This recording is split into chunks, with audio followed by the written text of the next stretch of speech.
Welcome to Relative Our Family Mess. This is a dedicated space where we explore the deeper dimensions of life, focusing on true strength, timeless resilience, and the compelling stories that shape a man's journey. If you appreciate substantive, impactful content and refined perspectives, you are in the right place. Without further ado, I welcome you to today's new video. The night they locked me out of my own house, the temperature in Chicago had dropped to 11 degrees below zero.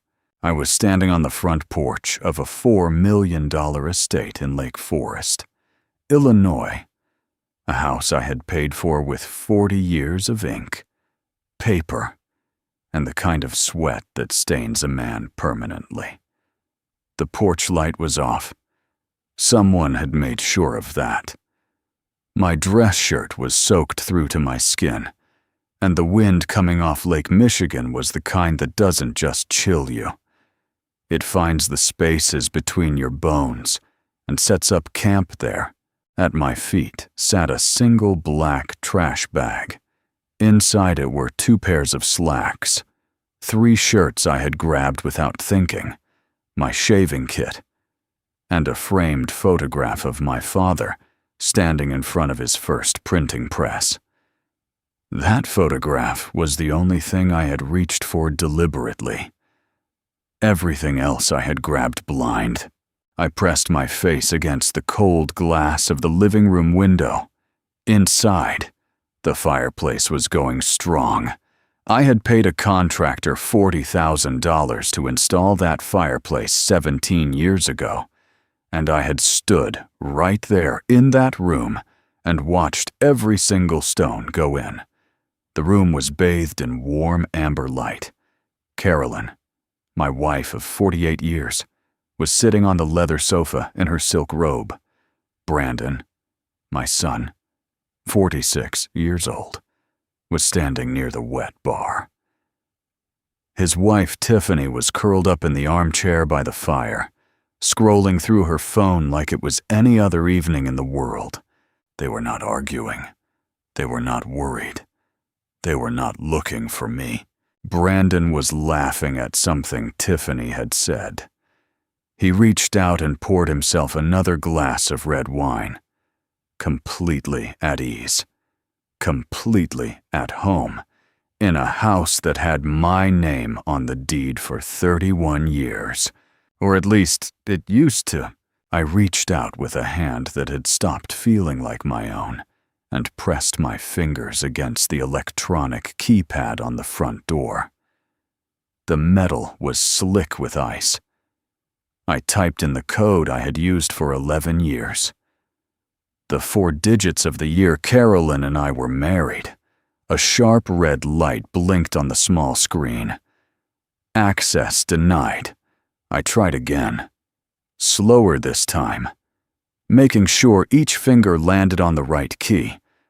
Access denied. I stood there in the blizzard staring at that red light for what felt like a very long time. The locks had been changed. Behind me, a police cruiser was parked in the circular driveway, its red and blue lights strobing silently against the falling snow. 2 officers in heavy weather gear were standing a few feet away, their breath coming out in thick white clouds. They were not there to help me get inside. One of them, the younger one, stepped closer. His voice was professional, but there was something underneath it. Something that sounded like genuine discomfort. "Mr. Dunn," he said. "You need to step away from the door." I turned and looked at him. My hands were shaking, and not entirely from the cold. These hands had run printing presses, signed contracts, built a company from a single machine in a rented garage in Evanston into a commercial printing operation that employed 230 people at its peak. I had used these hands to carry Brandon home from the hospital the day he was born. I tried to explain it to the officer. My voice came out thinner than I expected, like a proof pulled from a machine that was running low on ink. I told him I had built this house. I told him my wife was inside. I told him I had a heart condition and could not be standing in 11-degree weather. The older officer reached into his jacket and produced a waterproof folder. He opened it and shined his flashlight on the documents inside. "I'm sorry, sir," he said quietly. "We ran the property records when your son called it in. Your name is not on the deed. The property is held by the Dunn Family Private Trust. The acting trustees are Brandon Dunn and Carolyn Dunn. You have no legal right to enter." Trespassing. He used that word. On a house I had paid for with my own hands and my own decades. I turned back to the window one final time. Brandon had moved to the glass. He was standing there looking directly at me, his wine glass held loosely at his side, his expression completely relaxed. For one moment, one foolish, fatherly moment, I thought he was going to open the door. I thought he was going to say this had gone far enough. He didn't open the door. He looked me in the eyes, raised his glass very slightly in my direction, and then reached up and pulled the heavy curtains shut. The warm light disappeared. "Mr. Dunn," the younger officer said behind me, "you need to gather your belongings." I bent down and picked up the black trash bag. It felt like it weighed 1,000 pounds. I looked at the door one more time.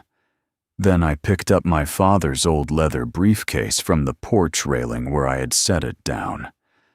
I didn't even know why I had grabbed it on the way out. I just knew I couldn't leave it behind. I walked down the driveway into the snow with a trash bag in one hand and a dead man's briefcase in the other. The man who had lived in that house died that night. But what Brandon and Carolyn did not know, what they could not possibly have calculated in all their careful planning, was that before I was a tired old man standing in the snow. I had spent 40 years in a business where the most dangerous thing in the room was always the document nobody remembered signing. They thought they had printed the final page. They hadn't even seen the last chapter. The older officer walked beside me down the driveway, close enough that I understood he was making sure I actually left. The snow was coming down harder now, thick and deliberate, the kind of Chicago winter storm that doesn't apologize for itself. My dress shoes were completely soaked through. Every step on the wet pavement sent a fresh shot of cold up through my ankles and into my knees. "We can give you a ride to a shelter downtown," the younger officer said from behind me. "There's a good one on West Madison. They'll have a warm meal in a cot." I didn't answer him right away. I was looking at the house, at the lit windows on the second floor, at the chimney pushing a steady curl of smoke up into the black sky. I had chosen that chimney cap myself. I had stood in a showroom on North Michigan Avenue for 40 minutes, deciding between two nearly identical designs because I wanted it to look right. 40 minutes of my life deciding on a chimney cap for a house that no longer recognized my name. "I have a truck," I finally said, "parked down the street." The officer nodded. He looked relieved that he wouldn't have to drive me anywhere.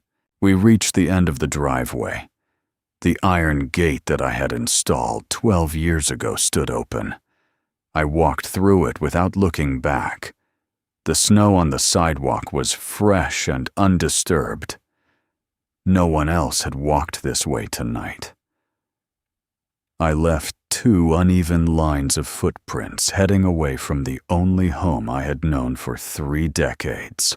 My truck was a 22-year-old Ford pickup, dark blue, with a crack running along the bottom of the passenger side windshield that I'd been meaning to fix for 2 years.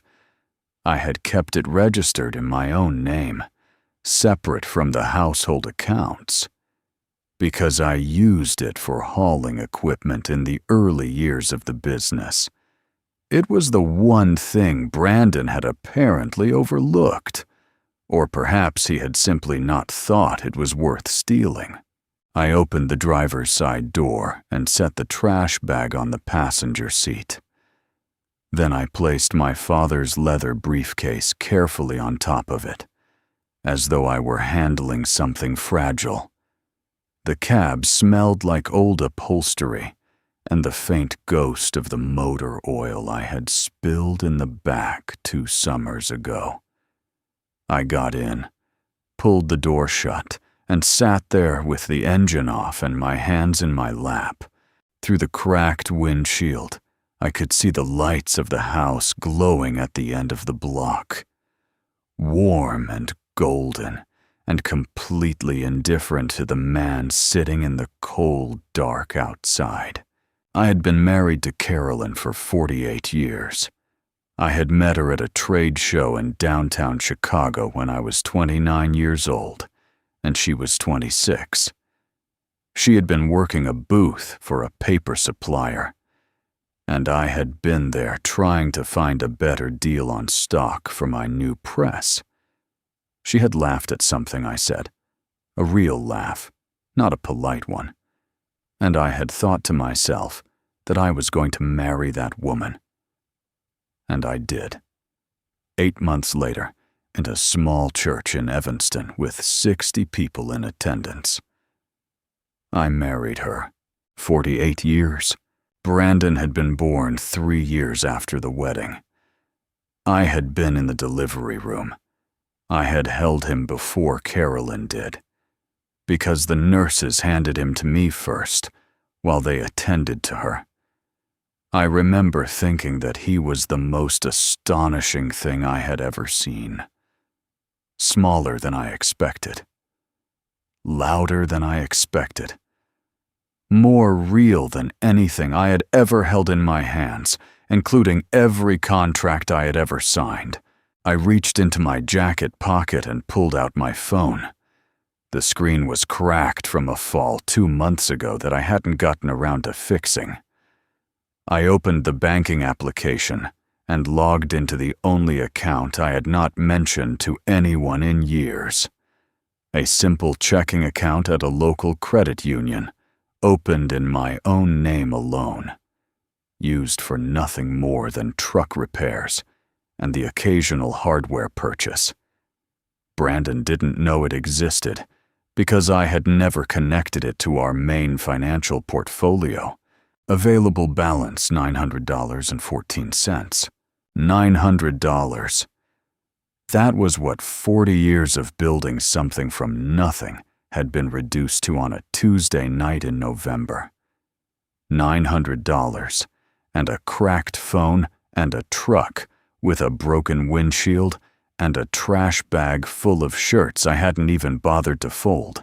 I set the phone on the dashboard and looked at my father's leather briefcase sitting on the passenger seat. It was old. Genuinely old.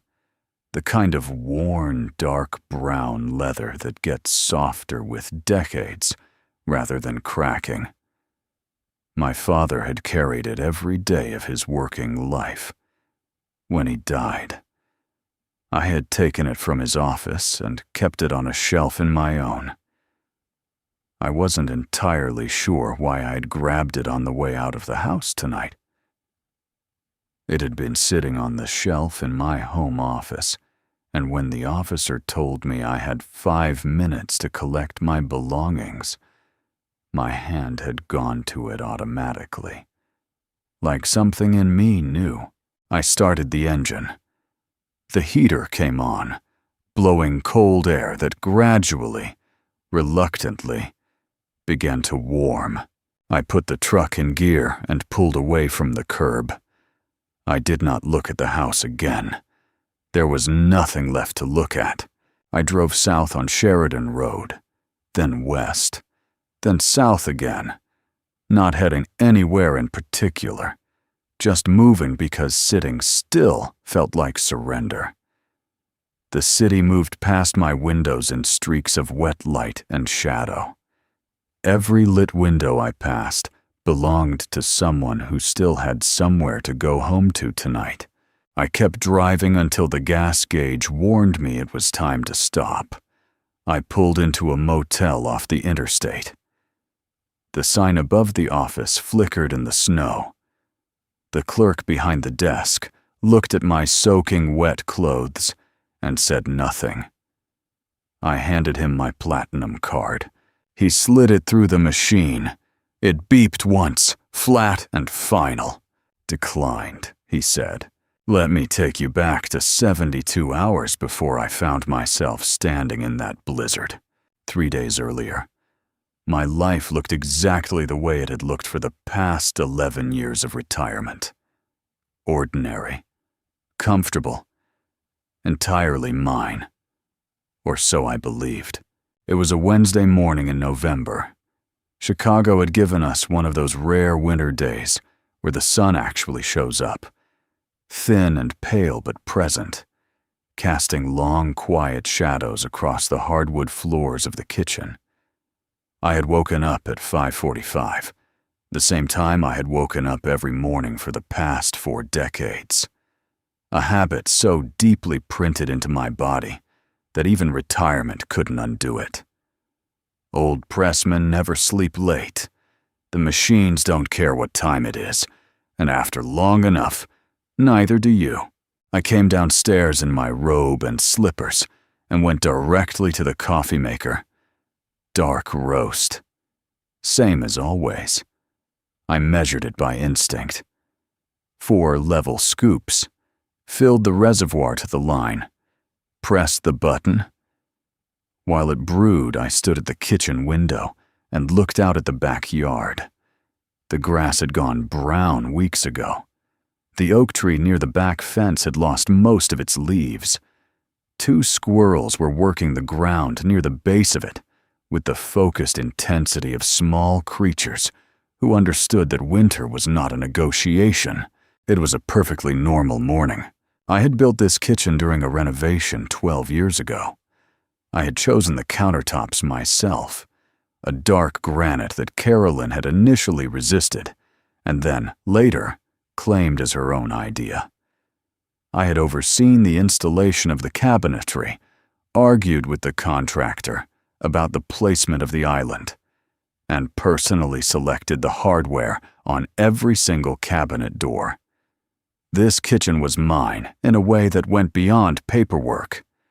It was mine, the way a man's work is always his, regardless of whose name ends up on the document. The coffee finished brewing. I poured a cup, added nothing to it, and carried it to the small desk in the corner of the kitchen where I kept my household files and personal correspondence. I sat down and began going through the morning's mail, which I had brought in from the box the previous afternoon, and left in a neat stack on the corner of the desk. Bills. A catalog from a tool company I had ordered from once, 6 years ago, and apparently would receive catalogs from until the end of time. A letter from my cardiologist's office reminding me of an upcoming annual checkup. A thank you note from a charity Carolyn and I had donated to the previous spring. Nothing unusual, nothing out of place. I finished sorting through the mail and stood to refill my coffee. That was when I noticed it. The kitchen trash can was a large stainless steel model, the kind with a foot pedal that lifts the lid. I had stepped on the pedal to toss an envelope, and the motion had shifted some of the contents near the top. Sitting there, not quite buried, was a piece of paper that didn't belong with coffee grounds and vegetable peelings. It was the kind of paper I recognized immediately. Heavy stock, a pale blue watermark running diagonally across the upper third. The letterhead of our private wealth management bank. I had been receiving correspondence on that paper for over 20 years. I knew its weight and color the way a pressman knows his stock. I reached in and pulled it out. I smoothed it flat against the granite countertop and put on my reading glasses. It was a wire transfer confirmation. $600,000 had been moved from our joint retirement savings account into a commercial checking account registered to Brandon Dunn Commercial Printing Holdings. The transfer had been executed at 3:47 in the afternoon the previous day. It had been authorized, according to the document, by the account holder. I read it 3 times. In 40 years of running a printing business, I had processed thousands of financial documents, invoices, contracts, purchase orders, wire confirmations, letters of credit. I had a particular sensitivity to numbers on paper, the way a musician has perfect pitch. $600,000 was not a rounding error. It was not a clerical mistake. It was a number that meant something had happened, deliberately and with preparation. My first instinct was that we had been compromised. Identity theft, perhaps, or a sophisticated banking fraud. I reached for the kitchen phone to call the bank's fraud department, and then I heard it, the soft padding of slippers on hardwood. Carolyn appeared in the kitchen doorway wearing her silk robe, her hair already neatly brushed, a small, practiced smile on her face. The smile she wore every morning. The smile I had woken up next to for 48 years. "Good morning, sweetheart," she said, moving toward her cabinet for her favorite ceramic mug. I stood very still with the wire confirmation in my hand. 48 years of marriage teaches you things no document can record. It teaches you the difference between a woman who is simply cheerful in the morning and a woman who is performing cheerfulness. It teaches you the precise weight of a silence that is working too hard to seem like nothing. Carolyn reached past me for the coffee pot, her smile steady, her movements unhurried.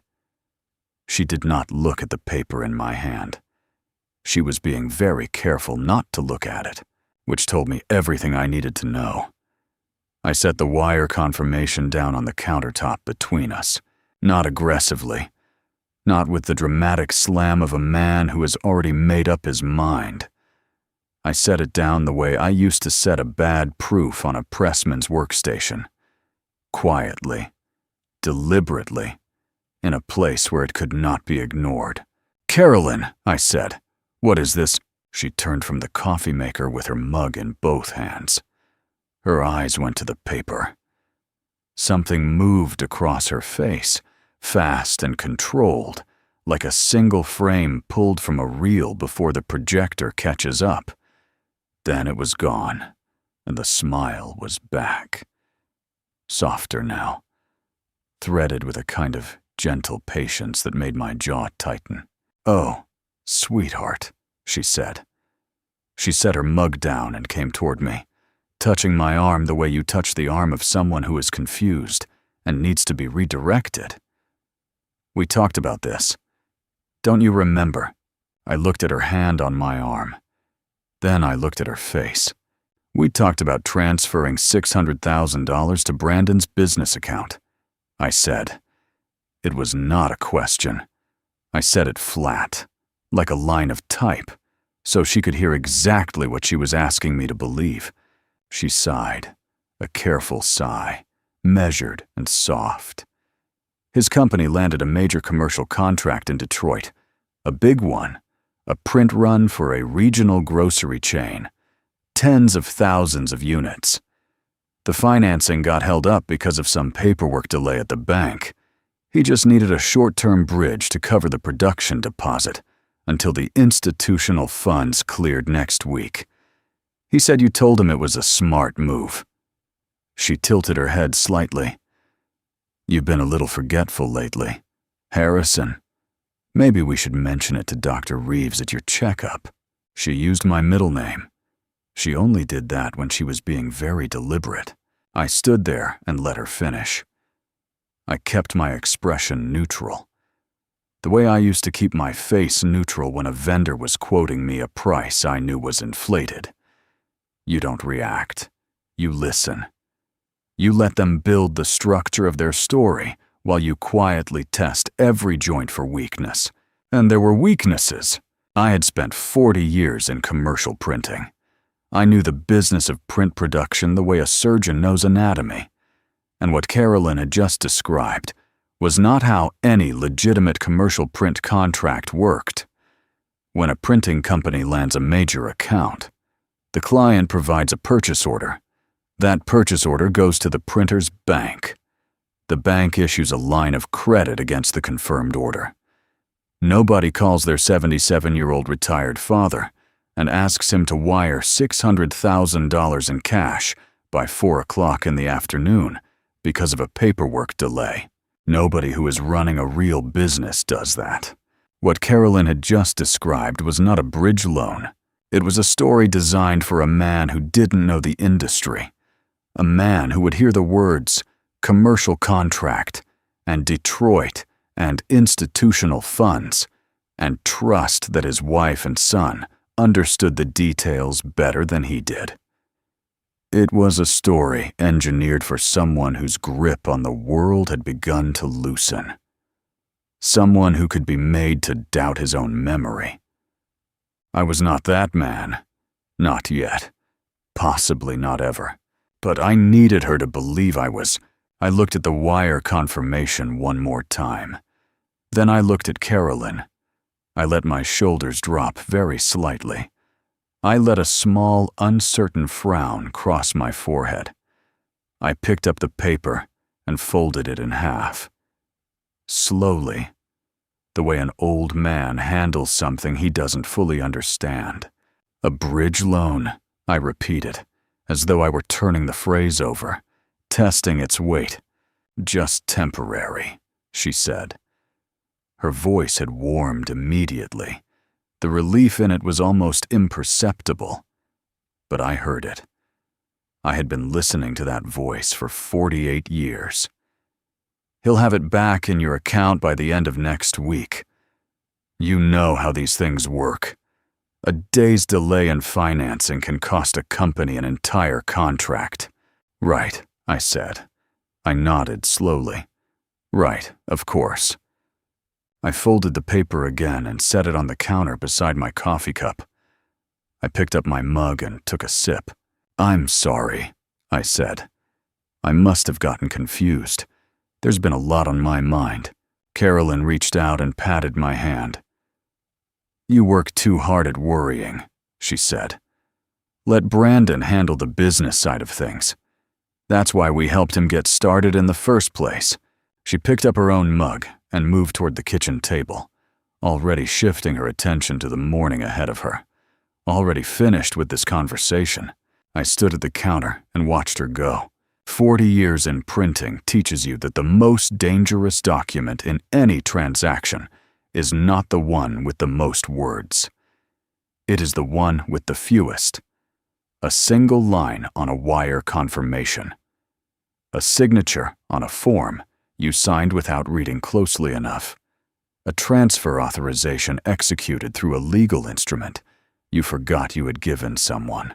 I had built my entire career on understanding exactly what a piece of paper could do in the wrong hands, and standing in that kitchen, watching my wife of 48 years settle into her morning chair with her coffee and her composure fully restored. I understood that someone had been studying that lesson very carefully. I was going to need proof. Real proof. The kind that doesn't bend under the weight of a well-rehearsed explanation. I had learned patience from the print business, too. You don't pull a job off the press before the ink is dry. I could wait. I played the part of the oblivious old man for the rest of the week. I smiled across the dinner table. I asked Brandon about the Detroit contract, with just enough casual interest to seem uninformed. I watched television in my chair after dinner and nodded along when Carolyn talked about her garden club and her upcoming charity luncheon. I went to bed at the same time I always did and lay in the dark next to a woman I had shared everything with for 48 years, listening to her breathe, and thought about wire transfers. Patience is a discipline. In the printing business, you learn it early or you don't last. You learn to wait for the press to reach operating temperature before you run the job. You learn to let the ink cure before you handle the sheet. You learn that rushing a process because you are anxious to see the result is how you ruin the entire run. I waited 4 days. Sunday morning arrived cold and gray, the kind of flat Chicago winter light that makes everything look like it was printed on cheap paper. Carolyn came downstairs at 8 in her navy dress and her pearl earrings. She was going to her weekly church group, the same one she had attended every Sunday for the past 19 years. She kissed my cheek at the door, told me she would be back by noon to make lunch, and backed her car out of the driveway. I stood at the front window and watched her tail lights disappear around the corner. Then I walked directly to my home office, closed the door, and locked it. I sat down at my desk and pulled out my personal address book, the actual paper kind, a habit I had never abandoned despite every technological advancement of the past 3 decades. I found the direct number for Gerald Haynes. Gerald was the senior relationship manager at our private wealth management bank, a man I had worked with for 22 years. He had helped me structure the retirement portfolio when I sold my company. He was meticulous, experienced, and discreet. I dialed his number on the landline. His assistant answered. I gave her my client identification code, the one reserved for priority contacts, and asked her to have Gerald return my call immediately on a personal matter. Gerald called back in 4 minutes. I could hear his children in the background, a Sunday morning sound, comfortable and domestic. "Robert," he said warmly, "good to hear from you. Everything all right?" "Gerald," I said, keeping my voice level and quiet. "I need you to open my joint retirement portfolio right now and give me a complete verbal accounting of every transaction in the last 90 days. Current balance to the penny." A pause, brief but substantial. The kind of pause a man makes when he knows something the other person doesn't know yet. "Robert," he said carefully, "are you sure you want to do this right now? I understood from our correspondence that you were comfortable with the current transition arrangement. I've been sending the monthly statements directly to Brandon, as requested." The temperature in my office seemed to drop 10 degrees. Statements sent to Brandon. Transition arrangement. I gripped the edge of my desk and kept my voice completely steady. "Gerald, open the file and read me the balance." I heard him typing. Each keystroke felt like a small detonation. Then he exhaled, long and slow. "Robert," he said, and his voice had dropped to just above a whisper. "The current balance of the primary joint retirement account is 0. The secondary money market account is also at 0. I did not speak. I sat in my chair and stared at the framed print on the wall across from my desk, a lithograph of the Chicago skyline that I had commissioned from a local artist 15 years ago and always liked. I stared at it and let the number settle over me like wet concrete. 0. $3.1 million. 40 years of 6-day weeks and missed vacations and reinvesting profit instead of spending it and watching every cost line in every quarter. $3.1 million reduced to a single round number that meant there was nothing left. Where did it go? "Gerald," I said. My voice sounded like it belonged to someone I didn't know. He told me. 4 wire transfers executed over the previous 3 months. All of them moving funds from our joint retirement account into the commercial accounts of Brandon Dunn Commercial Printing Holdings, all of them authorized, according to the bank's records, by the account holder. "Robert," Gerald said carefully, "I have to ask, are you all right? These transfers were authorized through your power of attorney. Your son presented the documentation personally at the branch. Everything was executed according to proper procedure." I set the phone down on the desk without hanging it up. I could hear Gerald saying my name, his voice coming out of the receiver in small, compressed bursts. I got up from the chair and walked to the painting on the far wall. I lifted it from its hook and set it against the baseboard. Behind it, flush with the plaster, was the steel face of the wall safe. I worked the combination. My hands were not entirely steady, but they were close enough. The door swung open. I reached inside and pulled out the red expandable folder where I kept our legal documents. I carried it back to the desk and opened it. I went through the contents methodically, the way I used to go through a press check, item by item. Nothing skipped. I found what I was looking for near the bottom of the stack. 12 pages, heavy bond paper, black ink. Across the top in bold type it read, "General Durable Power of Attorney." I remembered signing it. I put on my reading glasses and read every word, not the way most people read legal documents, skimming for the general shape of things, trusting that the broad strokes are sufficient. I read it the way I used to read press proofs, line by line, word by word, every period and comma examined for what it was doing there and whether it was doing its job correctly. It took me 23 minutes. When I was finished, I took off my glasses and set them on the desk and sat very still for a long moment. 2 years ago, I had been scheduled for a routine hip replacement at Northwestern Memorial Hospital. Not an emergency procedure, not something that had come upon me suddenly. It was a surgery I had been anticipating for over a year, a predictable consequence of decades spent standing on concrete floors in print facilities. The orthopedic surgeon had described it as straightforward, a common procedure. He expected me to be walking without assistance within 6 weeks, but I was 75 years old and going under general anesthesia. And that carries its own weight, regardless of how routine the surgery itself might be. I had thought about it more than I admitted to Carolyn. Brandon had come over the evening before I checked into the hospital. He had seemed genuinely concerned.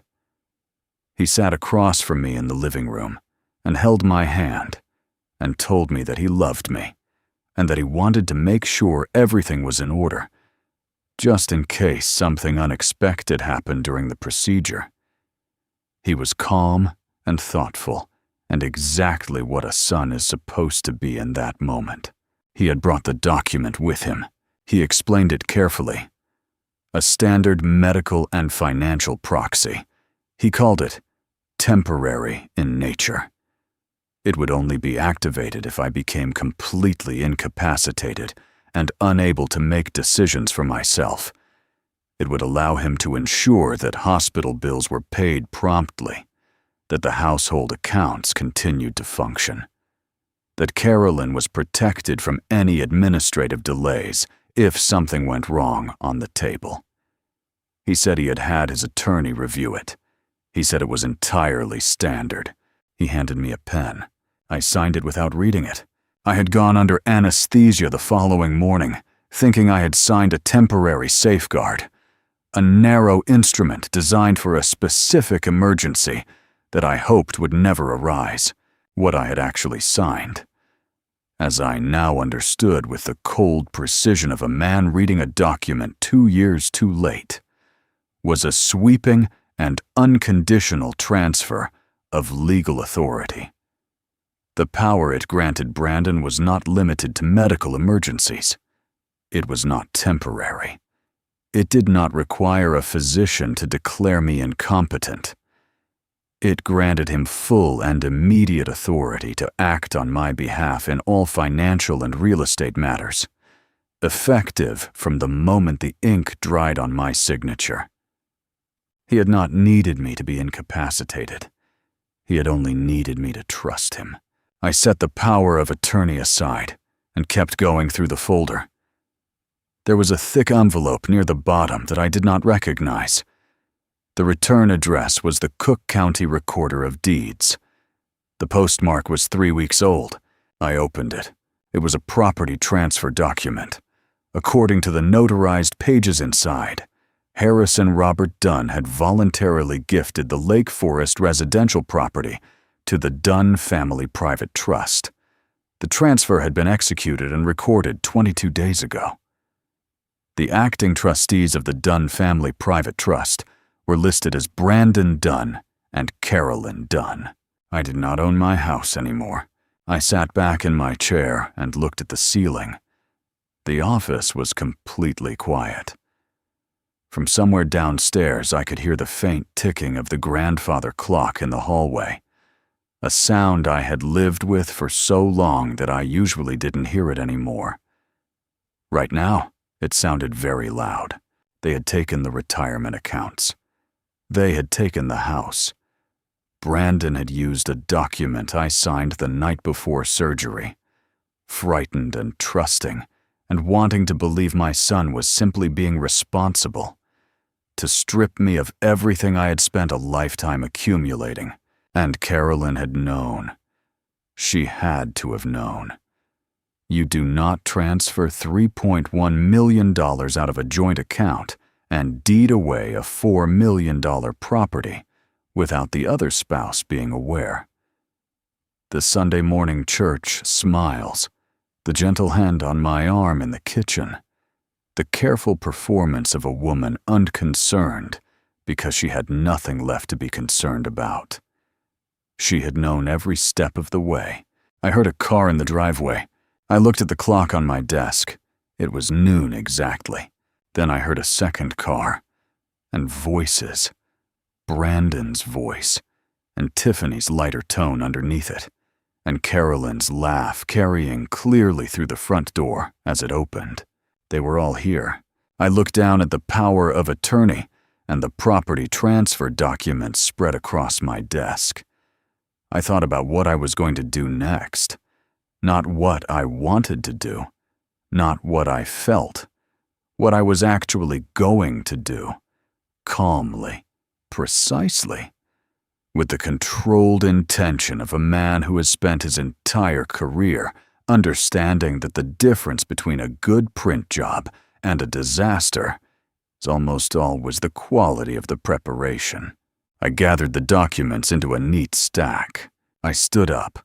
I walked out of the office and down the hallway toward the sound of my family's voices. They were in good spirits. That was the first thing I noticed as I came down the hallway toward the living room. Brandon was telling a story about something that had happened at a restaurant the previous night, his voice carrying the loose, easy confidence of a man who has had a good week. Tiffany was laughing. Carolyn was hanging up her coat in the front closet, responding to something Brandon had said with a short, bright sound that I recognized as her genuine laugh. Not her social one. They sounded like a family that had nothing on its conscience. I stepped into the living room doorway and stopped. Brandon saw me first. He was standing near the fireplace with his jacket still on, a set of expensive car keys dangling from one hand. He looked up, and his expression shifted into something easy and familiar. The look a son gives a father he considers manageable. "Hey, Dad," he said. "Didn't hear you come down. Mom said you were taking it easy this morning." I walked past him without responding. I crossed to the glass coffee table in the center of the room. I raised my hand and brought the stack of documents down onto the glass surface. The sound cut through the room like a guillotine. Tiffany flinched visibly in the armchair. Carolyn went still with her hand on the closet door.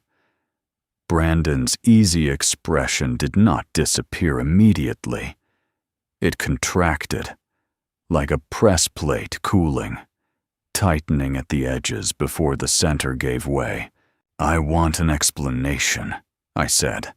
My voice was quiet, entirely quiet. The kind of quiet that has weight behind it. $3.1 million from our retirement account. My house deeded into a private trust. And a power of attorney I signed the night before surgery, being used as a weapon against me by my own son. Nobody spoke for a moment. Then Brandon straightened. He put his car keys in his jacket pocket and clasped his hands in front of him. He adopted the posture of a man managing a difficult situation, shoulders back, chin level. The practiced calm of someone who had rehearsed this conversation. "Dad," he said, "nobody used anything as a weapon.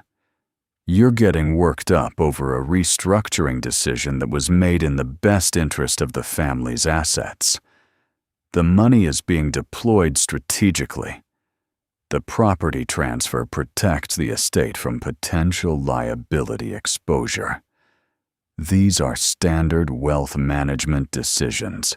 "Standard," I said. "That's right." I looked at him. I looked at the face I had watched grow from an infant's formless features into the face of a man. A process I had considered one of the great privileges of my life. I looked at that face, and I tried to find in it the boy I had taught to ride a bicycle in the driveway of our first house in Evanston. I didn't find him. "You told me that document was a temporary safeguard," I said. "You told me it would only be used if I was incapacitated. You held my hand, and you looked me in the eye, and you told me that." Brandon tilted his head very slightly. "The document says what it says. Dad, you signed it. You had legal counsel available to you. If you didn't read it carefully enough before signing, that's not something I can be responsible for." The room went completely silent.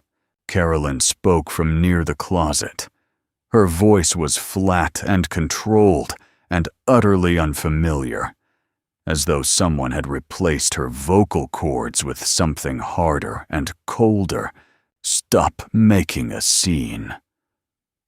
"Robert," she said, "Brandon has been managing your affairs because, frankly, you haven't been capable of managing them yourself for some time.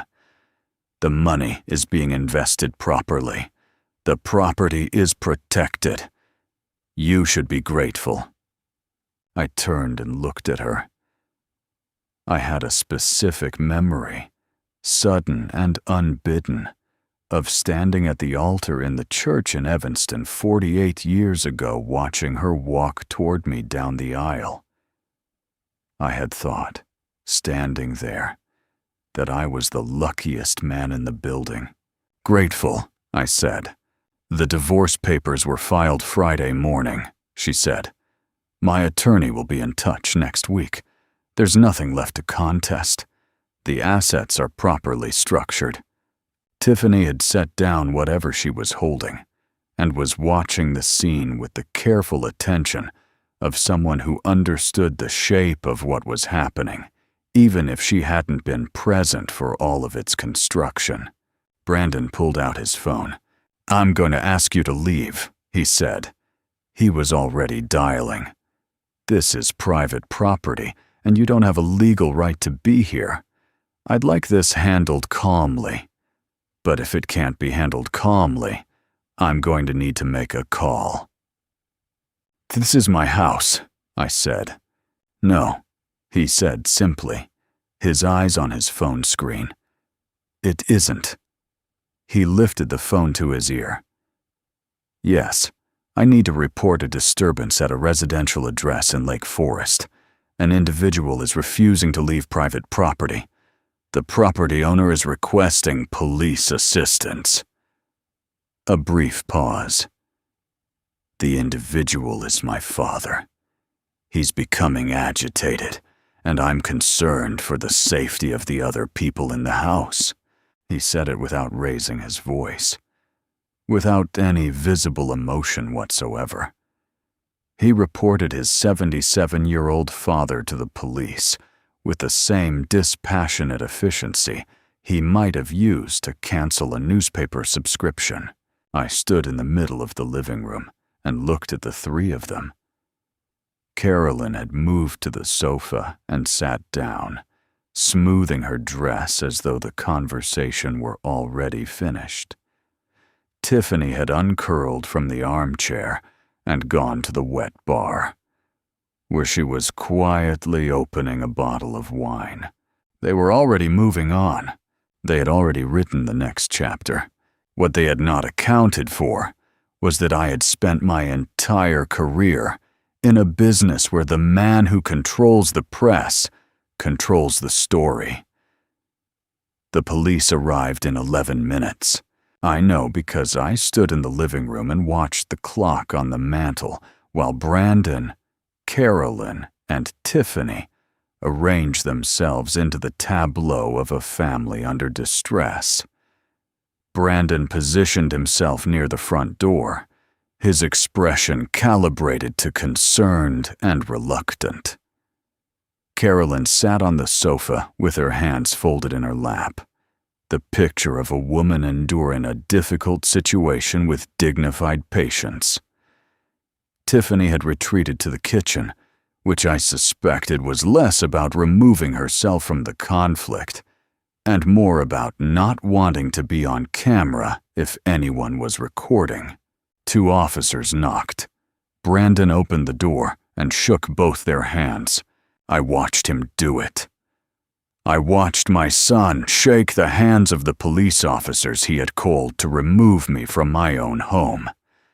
And I catalogued the gesture with the same detached precision I had used to catalogue everything else over the past 4 days.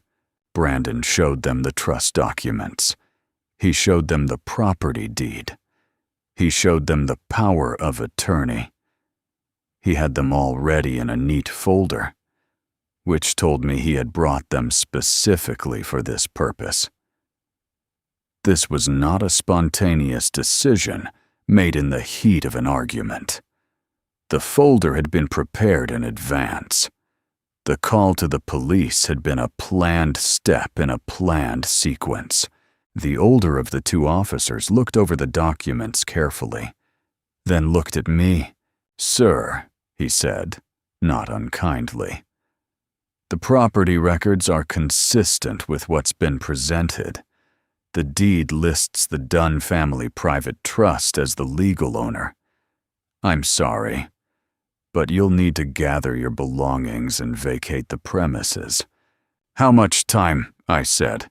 He glanced at Brandon.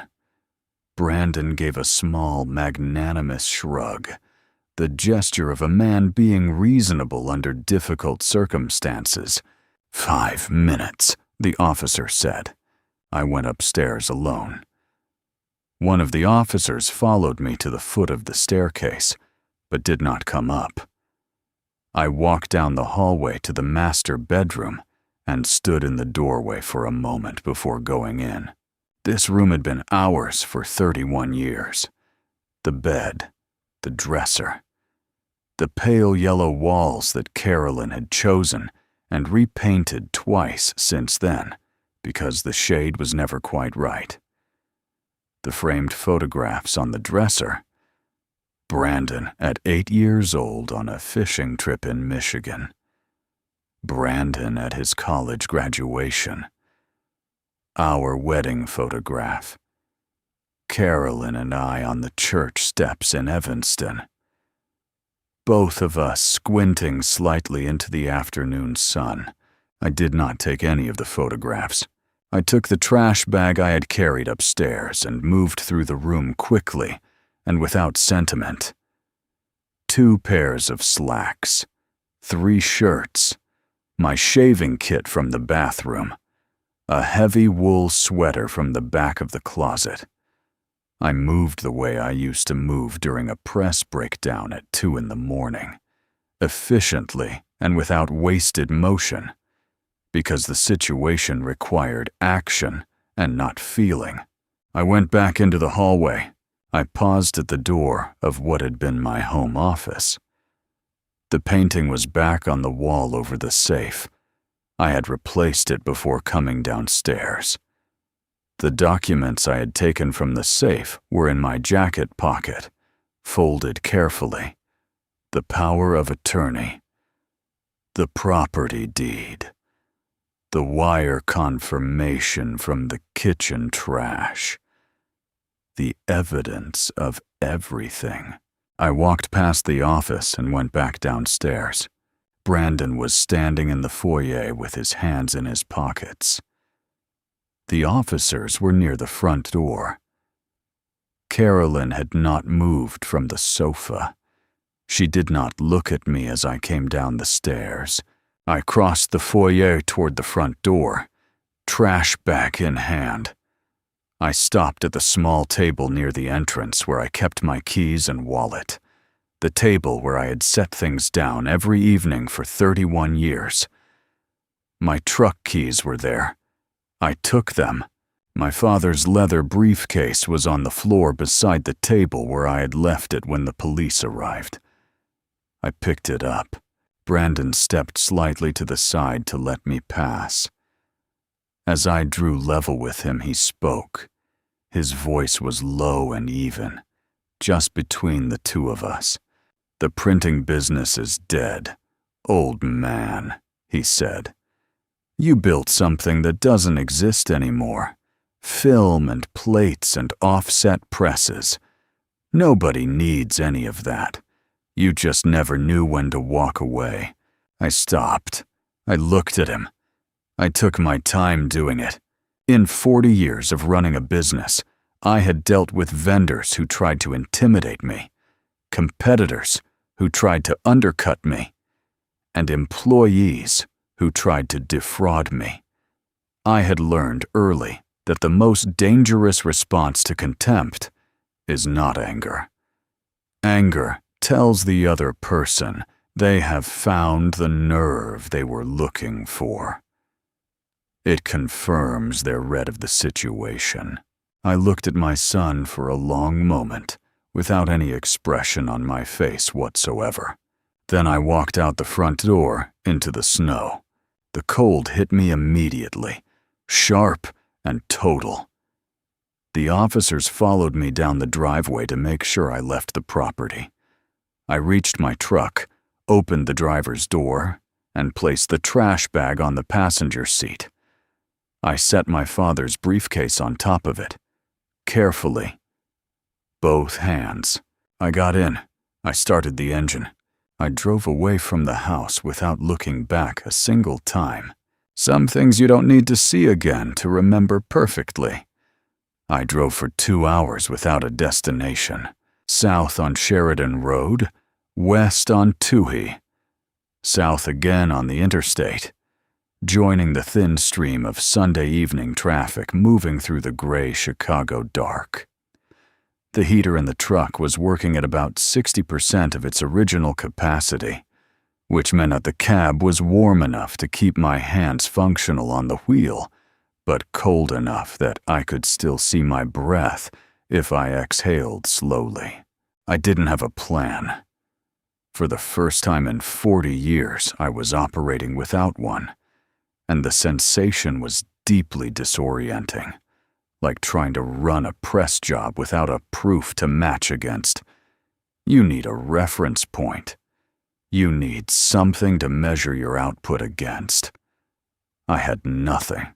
I drove past neighborhoods I had worked in during my early years in the business. The industrial corridor on the northwest side where I had rented my first press facility. A cold cinder block building with inadequate heating and a freight elevator that required a specific, violent kick to operate. The street in Wicker Park, where I had closed my first major commercial contract, standing on the sidewalk outside a print broker's office, shaking hands with a man whose name I still remembered. 37 years ago. A Tuesday afternoon in March. I had gone home and told Carolyn, and she had opened a bottle of wine we had been saving, and we had sat at the kitchen table until midnight, talking about what the business was going to become. I stopped thinking about that. The gas gauge had been dropping steadily, and around 9 o'clock, it reached the point where ignoring it was no longer a reasonable option. I pulled off the interstate onto a commercial strip on the southwest side, found a gas station, and filled the tank. It cost me $62. I paid with the $50 bill I kept in the hidden compartment of my wallet, and broke a 10 I found in my jacket pocket. Old habits from the early days of the business, when I had learned to always keep physical cash in at least 2 separate locations on my person. I needed somewhere to sleep. There was a motel 2 blocks from the gas station, a low, flat building with an illuminated sign above the office. Some of the letters darker than others, where the bulbs had gone out and not been replaced. The parking lot was half full, the kind of place that rents by the night to people who need somewhere to be that isn't outside. I parked and went into the office. The clerk was a young man with the particular exhausted patience of someone working a Sunday night shift at a budget motel. He slid a registration card through the slot beneath the scratched plexiglass window without making eye contact. I filled it out and handed it back with my Platinum Rewards card. He ran it through the machine. A single flat tone. Declined, he said, still not looking up. I handed him the gold card I had carried for 20 years. The one I used for business travel expenses back when I had business travel expenses. Another flat tone. Also declined. He looked up at me then. His expression was not unkind, but it was also not interested in the story behind the situation. He had seen versions of this before, and he was waiting to find out which version this one was going to be. I reached into my wallet and found the emergency cash, a single $50 bill, creased and slightly soft from years of being folded in the same position. I slid it under the glass. He made change and pushed a heavy metal key attached to a worn plastic fob through the slot. Room 108, around the back. The room smelled of stale cigarette smoke and the particular chemical undertone of institutional cleaning products applied over a long period of time to surfaces that didn't want to be cleaned. The carpet was a dark pattern that hid stains by design. The bedspread was thin and slightly shiny with age. A single lamp on the nightstand cast yellow light across the wall. I set the trash bag on the floor and sat on the edge of the bed. The springs shifted under my weight. I pulled out my phone and opened the banking application. I navigated to the credit union account, the small one I had opened years ago for incidental business expenses, the one connected to nothing else I owned. Brandon had never seen a statement from it. It had never appeared in any of our joint financial documents. Available balance $914. I looked at that number for a long time. $914. The complete arithmetic of my existence as of 9:47 on a Sunday night in November. 77 years old. 40 years of building something from a single press in a cinder block garage. 2 children raised. one of them buried before he reached his second birthday. A loss that Carolyn and I had carried together for decades, and that I now understood I had carried alone. A company built and sold, and the proceeds carefully saved for a future that had just been legally transferred to people who had smiled at me across a dinner table while they planned its theft. $914. The grief came without warning. It arrived the way the worst things arrive, not gradually, but all at once, a total weight dropping from a great height. I leaned forward and put my face in my hands, and I wept, not quietly, not with any of the controlled dignity I had maintained all day. I wept the way a man weeps when he is alone, and the door is closed, and there is no one left to perform composure for. I wept for a long time. When it was over, I sat up and wiped my face with the back of my hand and looked at the room around me. Then I reached into the trash bag for a dry shirt, and my hand touched something solid near the bottom. It was my father's leather briefcase. I had forgotten I had put it in the trash bag. In the 5 minutes the police had given me to collect my belongings, I had moved through the house on pure instinct, grabbing what my hands found without much conscious direction. The briefcase had been sitting on the shelf in my home office for 11 years, ever since I had cleaned out my father's things after he passed. I had kept it because getting rid of it felt wrong, not because I had ever expected it to be useful. I pulled it out of the bag and set it on my knees. It was old in the way that quality things get old. The leather had darkened and softened over decades of use, developing the kind of patina that cannot be manufactured or rushed. The brass hardware at the corners was tarnished but intact. The stitching along the seams was still tight.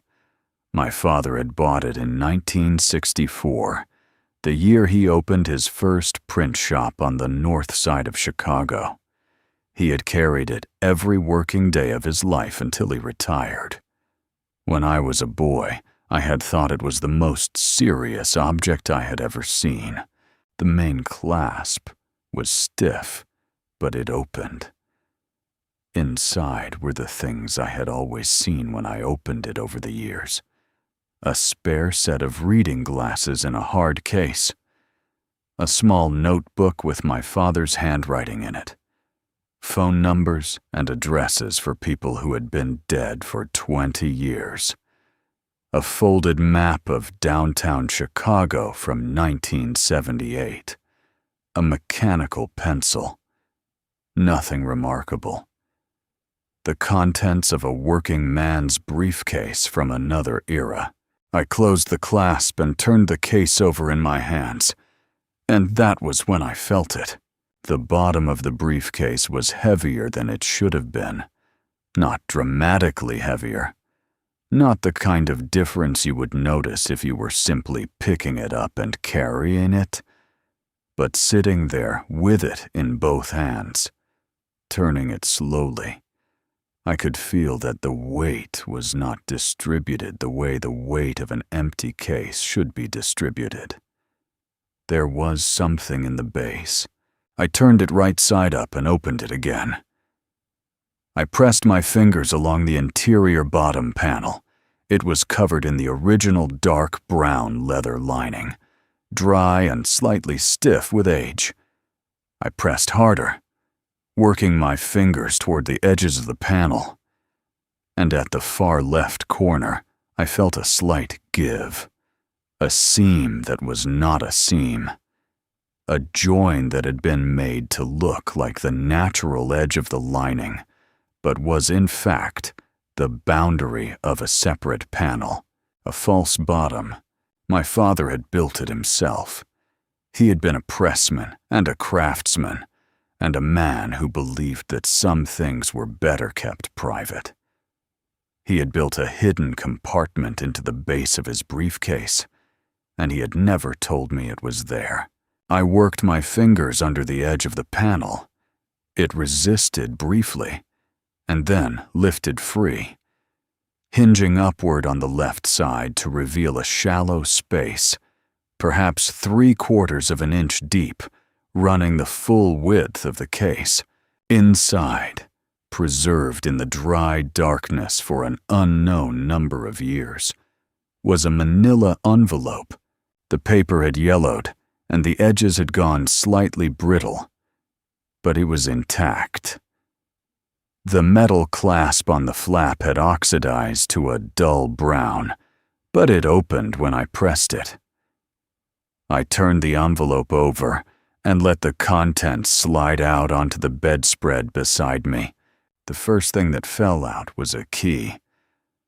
Small, brass, the kind used for a lockbox or a compact safe. It landed on the bedspread with a quiet sound. Behind it came a folded stack of documents. I unfolded them carefully under the yellow light of the bedside lamp, handling the pages gently because the paper had the fragility of age.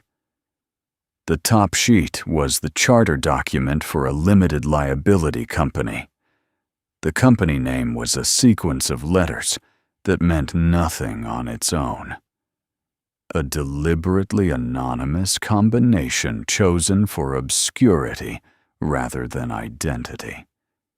The date of formation was 1982.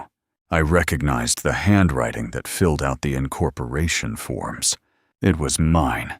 The memory came back in pieces, the way old memories do, assembling themselves from fragments rather than arriving whole.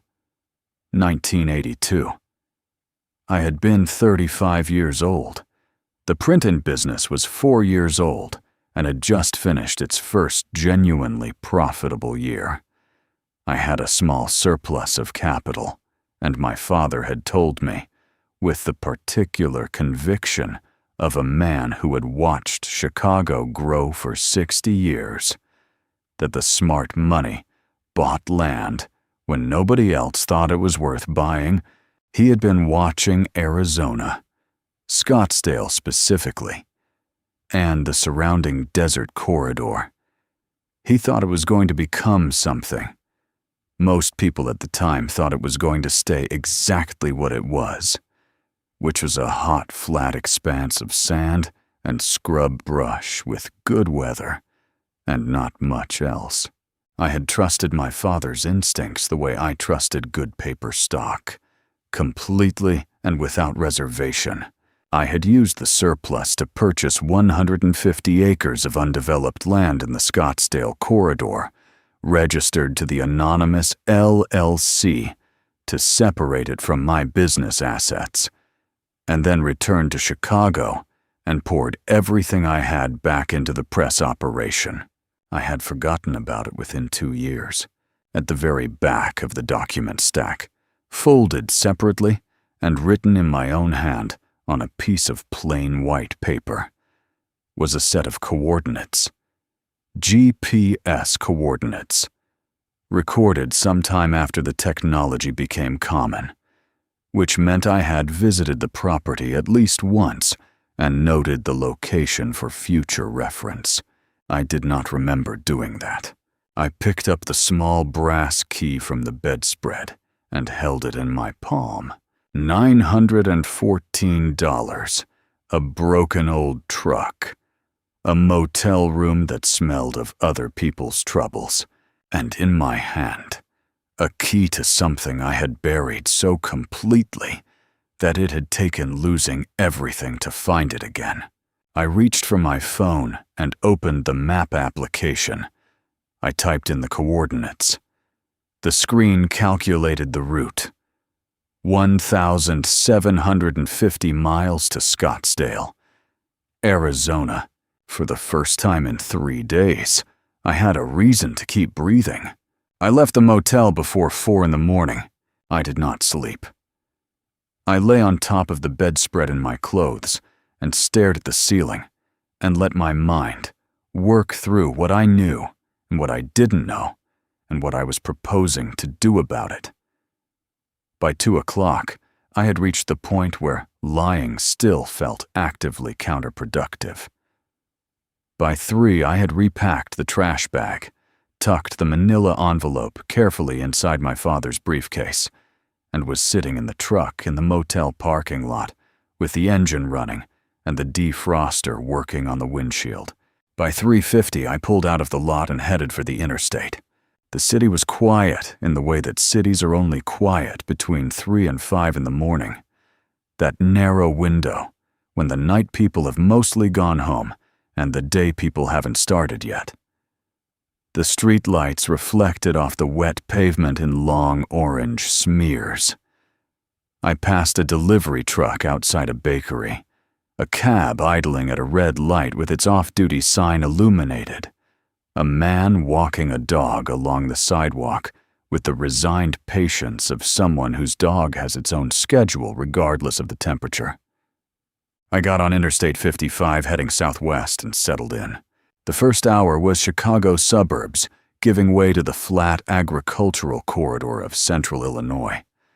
Exit signs for towns I had driven past dozens of times over the years, without ever stopping. The landscape in the dark was mostly nothing. The occasional cluster of lights from a farmstead set back from the road. The geometric shapes of grain elevators catching the ambient glow of the highway. I had made this drive in daylight many times during my business years, heading to print facilities and client meetings downstate. In the dark, it felt like a different road entirely. I thought about my father. He had come to Chicago from rural Wisconsin in 1951 with $40 and a willingness to work any hours anyone would give him. He had gotten a job as a press operator's assistant at a commercial shop on the near north side, and had learned the trade from the ground up over 15 years before opening his own operation. He had built something real from nothing, the way men of his generation built things, through accumulated hours and the refusal to accept that any problem was permanently unsolvable. He had told me once that the most important thing a man could do for his children was not to give them money. It was to teach them how to think when the situation was bad and getting worse. Money ran out, he said. A trained mind didn't. I had tried to pass that along to Brandon. I stopped thinking about Brandon. The Illinois border gave way to Missouri around 6 in the morning. The sky had begun to lighten in the east, a thin gray line along the horizon that gradually widened and warmed as I drove. I stopped for gas outside of Springfield, used $28 of my remaining cash, bought a bottle of water and a bag of mixed nuts from the station's small store. I ate the nuts at the wheel and drank the water over the next 100 miles, and felt marginally better for having consumed something.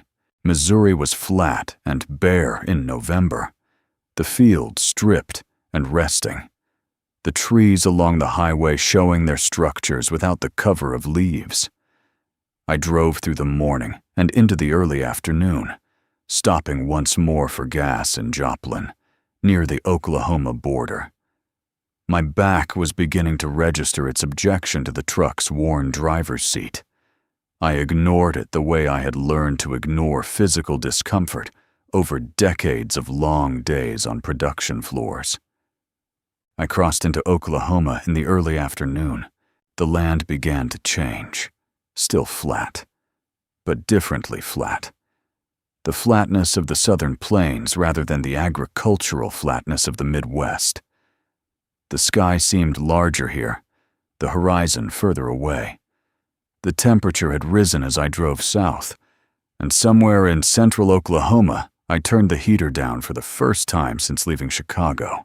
I pulled off at a rest stop outside of Oklahoma City as the sun was going down. I was running on approximately 4 hours of sleep accumulated over the past 3 days, and the deficit was beginning to show in my concentration. I reclined the driver's seat as far as it would go, which was not far, and pulled my wool sweater over me like a blanket.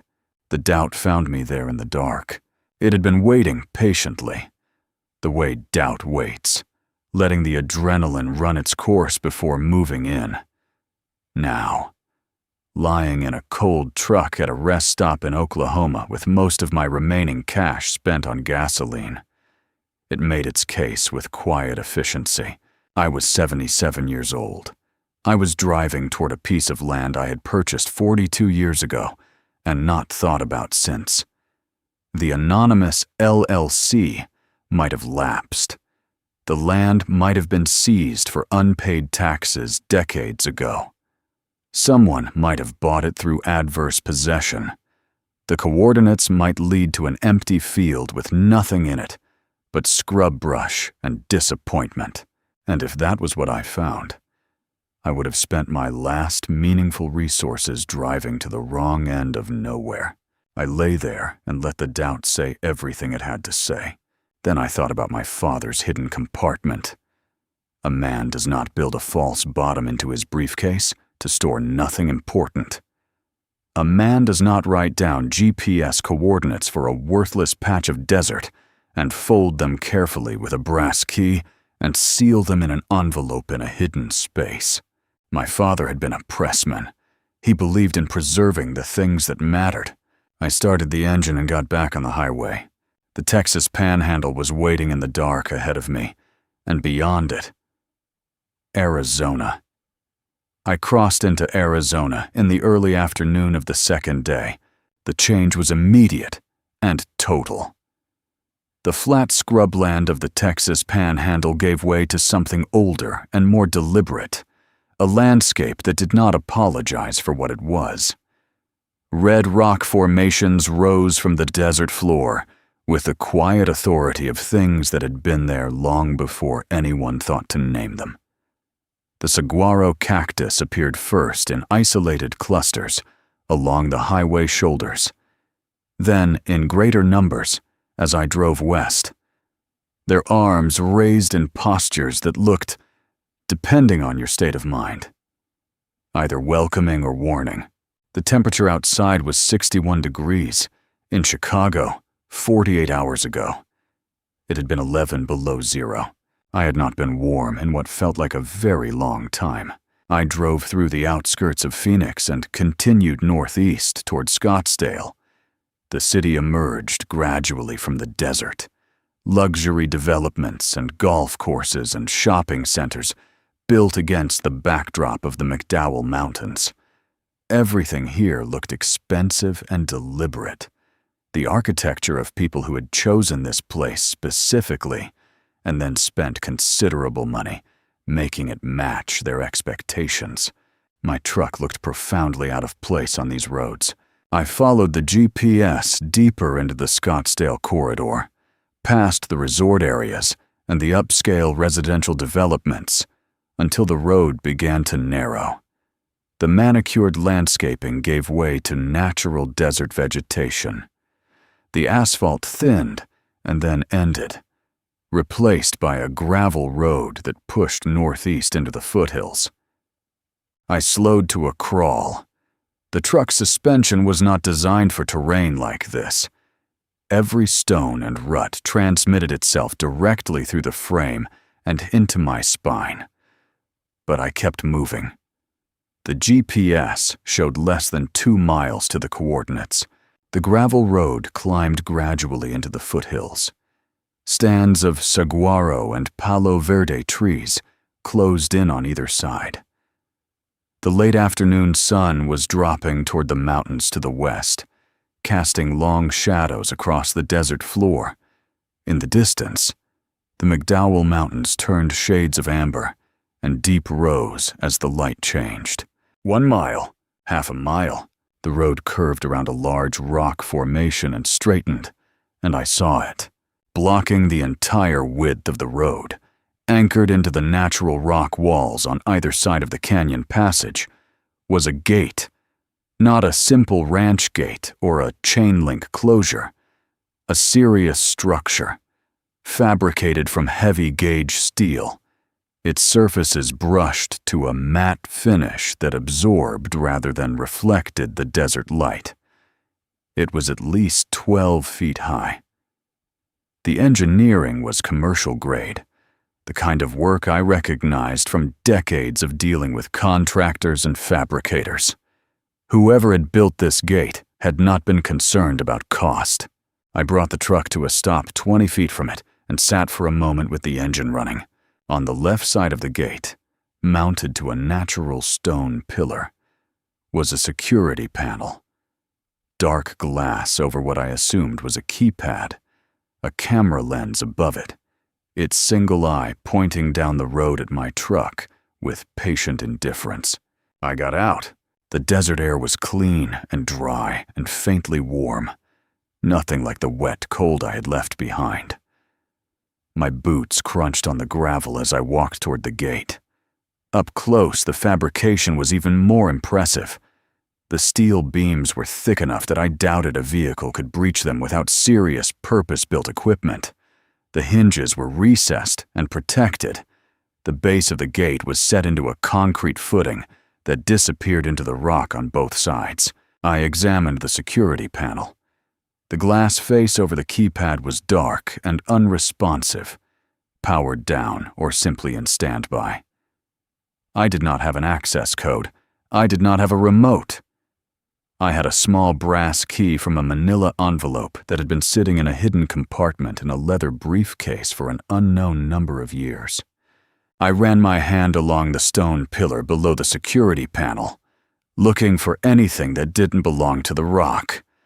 Near the base of the pillar, behind a small hinged panel of weatherproof aluminum that was mounted flush with the stone face and almost invisible unless you were looking for it, I found a mechanical lock cylinder, old-fashioned and substantial, the kind designed to function independently of any electronic system. A manual override built into the installation for situations where the primary systems failed. I reached into my jacket pocket and took out the small brass key. My hands were not entirely steady. I was aware of my own heartbeat, in a way I was not usually aware of it. I crouched down on the gravel, which my knees registered as a significant complaint, and brought the key to the lock cylinder. It went in smoothly, not with the hesitation of a key meeting the wrong lock, not with the resistance of corrosion or misalignment, but with the clean, precise engagement of a key meeting exactly the lock it was made for. I felt the tumbler shift as the key seated itself fully. I turned it to the right. A sound came from deep within the gate structure, heavy and mechanical. The sound of significant components engaging after a long period of rest. Then the gate began to move, slowly at first. Then, with gathering purpose, the two halves separating and sliding back into recesses in the rock walls on either side until the road ahead was completely clear. I stood up. Beyond the gate, a perfectly maintained asphalt driveway curved upward into the foothills, disappearing around a bend in the rock face. Someone had built a road up there. Someone had built something worth building a road for. I walked back to my truck. I got in. I drove through the open gate and started climbing. The driveway climbed for nearly half a mile. It curved with the natural contours of the hillside, banked precisely at each turn, bordered on both sides by desert landscaping that was clearly maintained on a regular schedule. Saguaro cactus positioned with intentional spacing, smooth river rock laid between them in careful patterns. Solar pathway lights set into the ground at intervals, beginning to glow softly as the sun dropped behind the mountains to the west. Someone had spent serious money on this road alone. I came around the final curve and the compound appeared. I stopped the truck. I sat there with the engine running and both hands on the wheel, and I looked at what was in front of me, and I tried to understand what I was seeing. It took longer than it should have, because what I was seeing did not fit inside any category of expectation I had brought with me from Chicago. The structure occupied a broad natural plateau that looked out over the entire Scottsdale Valley. The main building was long and low and built from 3 materials that worked together with such precision that the joins between them seemed inevitable rather than designed.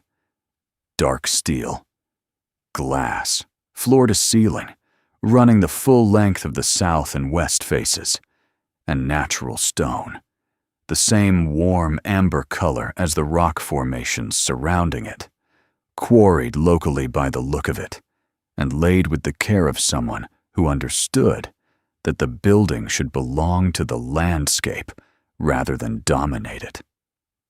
The roofline was covered in solar panels, not the utilitarian variety bolted on as an afterthought, but integrated into the architecture, angled with the precision of an engineering calculation. The compound was completely off the grid. It generated its own power, managed its own water, and sat in the middle of 150 acres of Arizona desert, with no visible connection to the infrastructure of the world outside its gate. It was worth $30 million if it was worth $1. I turned off the engine and got out of the truck. The desert evening was cooling rapidly the way desert evenings do, the heat of the day releasing itself into the clear, dry air with surprising speed. I walked toward the main entrance across a forecourt of brushed concrete, bordered by ornamental grasses that moved slightly in a wind I could barely feel. The front doors were solid walnut, dark and heavy, set into a wall of glass that rose 20 feet above them. I pushed one open and stepped inside. The lights came on, not dramatically, not all at once. They came up gradually, a series of low ambient fixtures along the ceiling perimeter, responding to my presence with a warm, diffuse glow that illuminated the interior without harshness.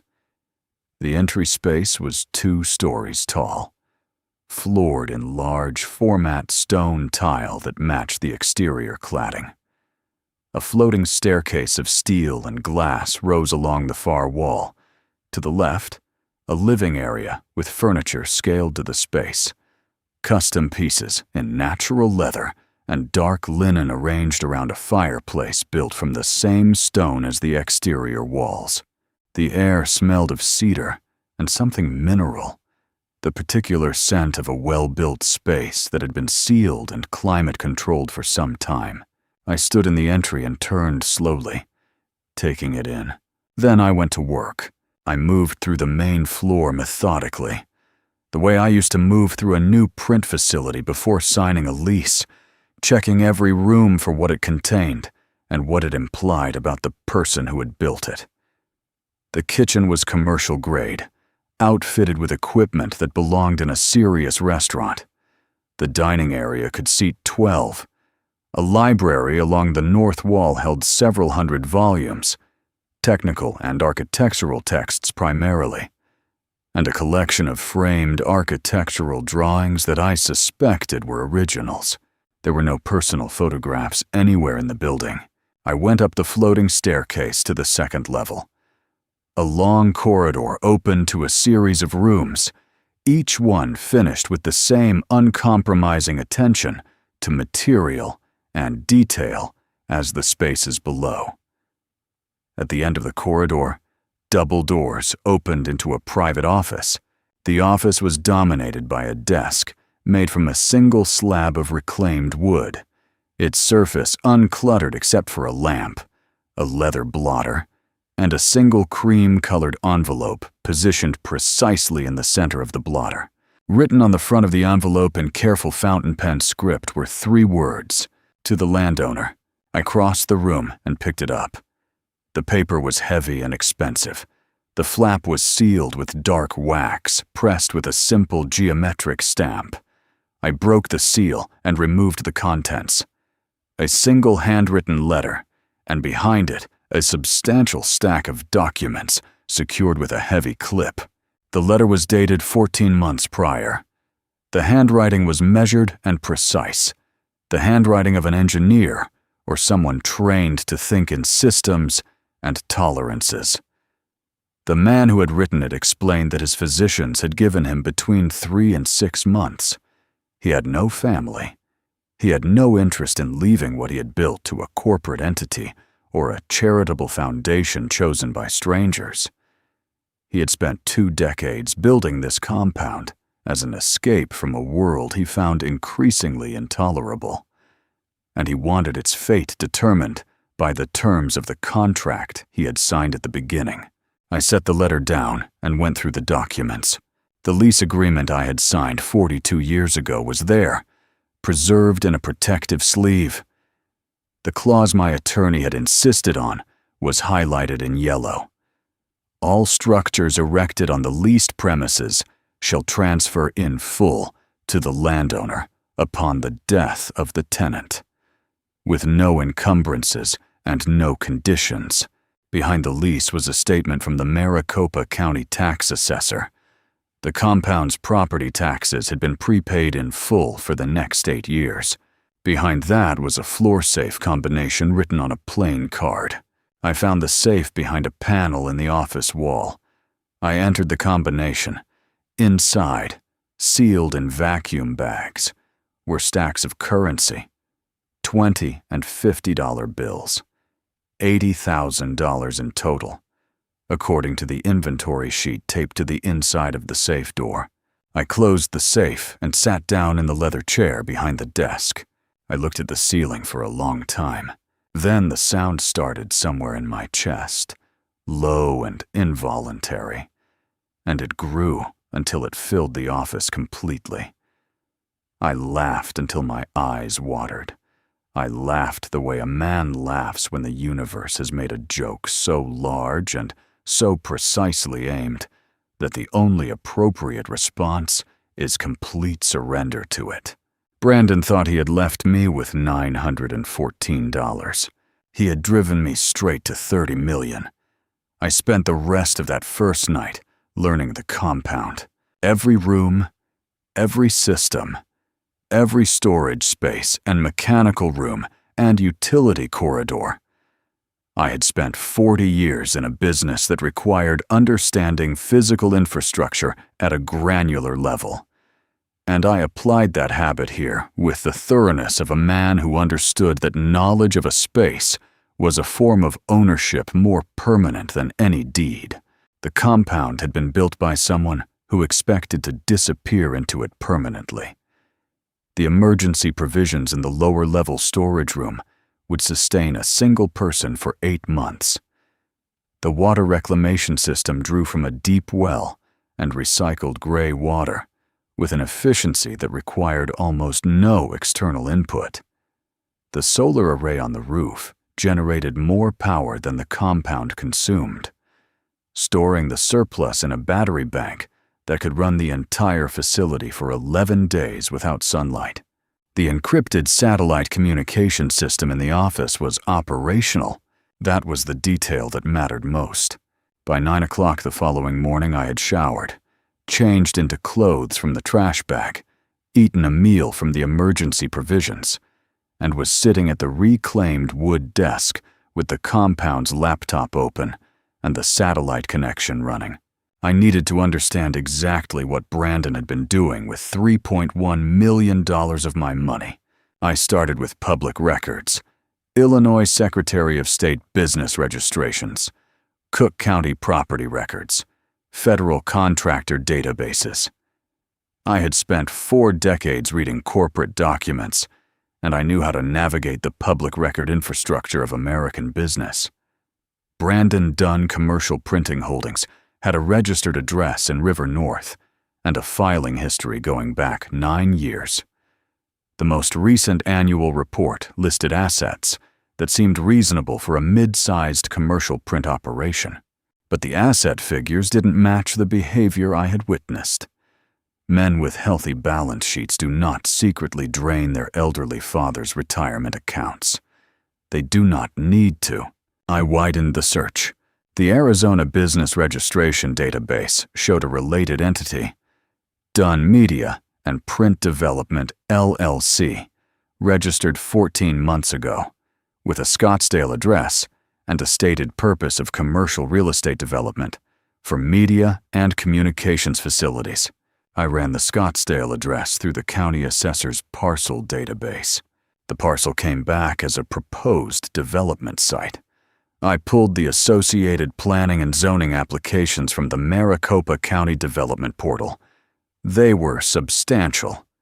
Brandon had filed for permits to construct a commercial printing and media complex on a site in the northeast Scottsdale foothills, a flagship facility he was apparently positioning as a regional hub for large-format commercial print production and digital media services. The renderings attached to the application were impressive, the kind of impressive that costs a significant amount of money to produce before a single shovel enters the ground. I pulled up the site plan. It was a detailed engineering document showing the proposed facility footprint, the utility connections, the grading plan, and the road infrastructure. I put on my reading glasses and went through it the way I had gone through thousands of similar documents over my career, not looking at the attractive renderings, but at the underlying engineering assumptions. The proposed facility sat in a natural bowl formation in the foothills northeast of the main Scottsdale development corridor. It was a visually striking location. It was also, from a civil engineering perspective, a significant problem. The bowl formation created drainage challenges that the site plan addressed with an expensive and complicated system of retention basins and underground conduits. The surrounding terrain was steep enough that construction access would require a dedicated haul road. I traced the proposed haul road on the site plan with my finger. It entered the site from the southwest, following the natural grade of a desert wash that provided the only gentle corridor through the surrounding terrain. The road ran northeast for approximately 0.6 of a mile before reaching the development boundary. I noted the parcel identification numbers for the land the road crossed. I opened the county assessor's database again and entered the first parcel number. The result came back immediately. The parcel was owned by an anonymous limited liability company registered in Delaware. I sat very still. I entered the second parcel number. Same owner. Same Delaware LLC. I opened the manila envelope from my father's briefcase and found the LLC charter document. I looked at the registration number at the top of the page. It matched. I looked at the site plan again. The proposed access road, the only viable construction and operational corridor into Brandon's $30 million development project, ran directly through the center of my 150 acres. It passed through the land where the compound steel gate was anchored into the rock walls of the canyon passage. Without my land, there was no road. Without the road, there was no access. Without access, there was no facility. Brandon had stolen $3.1 million from me to fund a development project. He had filed permits, produced renderings, engaged contractors, and begun preliminary site work. He had done all of this on the assumption that the neighboring parcel was either unoccupied or owned by some distant, uninformed holding company that could be bought out cheaply when the time came. He had no idea that the anonymous LLC had been sitting in his grandfather's briefcase. He had no idea that the man he had thrown into a Chicago blizzard with a trash bag and $900 had just driven 1,750 miles to the exact piece of ground his entire empire depended upon. I leaned back in the leather chair and looked out the wall of glass at the Arizona desert, spreading out below me in the morning light. The valley was immense and clear and entirely indifferent to the small, human drama playing itself out on its northern edge. I picked up the satellite phone from the desk. I had one call to make. Victor Hale was not a man you called for comfort. You called Victor Hale when you needed something destroyed with surgical precision and complete legal authority. I had known him peripherally for years through the Chicago commercial real estate community. The way you know a particular kind of specialist without ever needing their services directly. His reputation was specific and consistent. He did not handle divorces or personal injury cases or the ordinary friction of civil life. He dismantled companies. He unwound fraudulent transactions. He took apart the financial architecture of people who believed their paperwork was bulletproof and showed them, in federal court if necessary, exactly where the load-bearing walls were. I had his office number in my address book because, in 40 years of business, you collect certain numbers the way you collect insurance policies. You hope you never need them. You keep them anyway. I dialed from the satellite phone at 7:45 in the morning Arizona time. His assistant answered. I did not give my name. I told her I was representing an anonymous limited liability company with a significant real estate matter in the Scottsdale area, and that I needed to speak with Victor Hale directly within the hour. I told her the retainer would be $40,000 delivered in cash by private courier within 24 hours. Victor called back in 18 minutes. I kept my voice neutral and my account of the situation precise. Anonymous LLC, 150 acres in the northeast Scottsdale foothills, a neighboring development project whose sole viable access corridor crossed my property without authorization or negotiation. I told him the neighboring developer had been using fraudulently obtained funds to finance the project, and that I had documentation supporting both the property claim and the fraud allegation. I told him I wanted a forensic investigation of the developer's financial structure, and I wanted it completed within 48 hours. Victor asked 2 questions. The first was whether the LLC documentation was clean and current. I told him it was. The second was whether the fraud documentation was original or secondary source. I told him it was original, obtained directly from the financial institution and from the legal instrument used to execute the transfers. He said he would need the retainer confirmed before he began. I drove the briefcase down to a private shipping facility in North Scottsdale that afternoon. I counted out $40,000 from the emergency fund in the compound safe, sealed it in a plain envelope, and sent it to Victor's Chicago office by overnight courier with a tracking number. Then I drove back up the mountain and waited. Victor's team worked quickly. By the following evening, he called with a preliminary report that confirmed what I had suspected and extended considerably beyond it. Brandon Dunn Commercial Printing Holdings was not a successful business operating from a position of strength.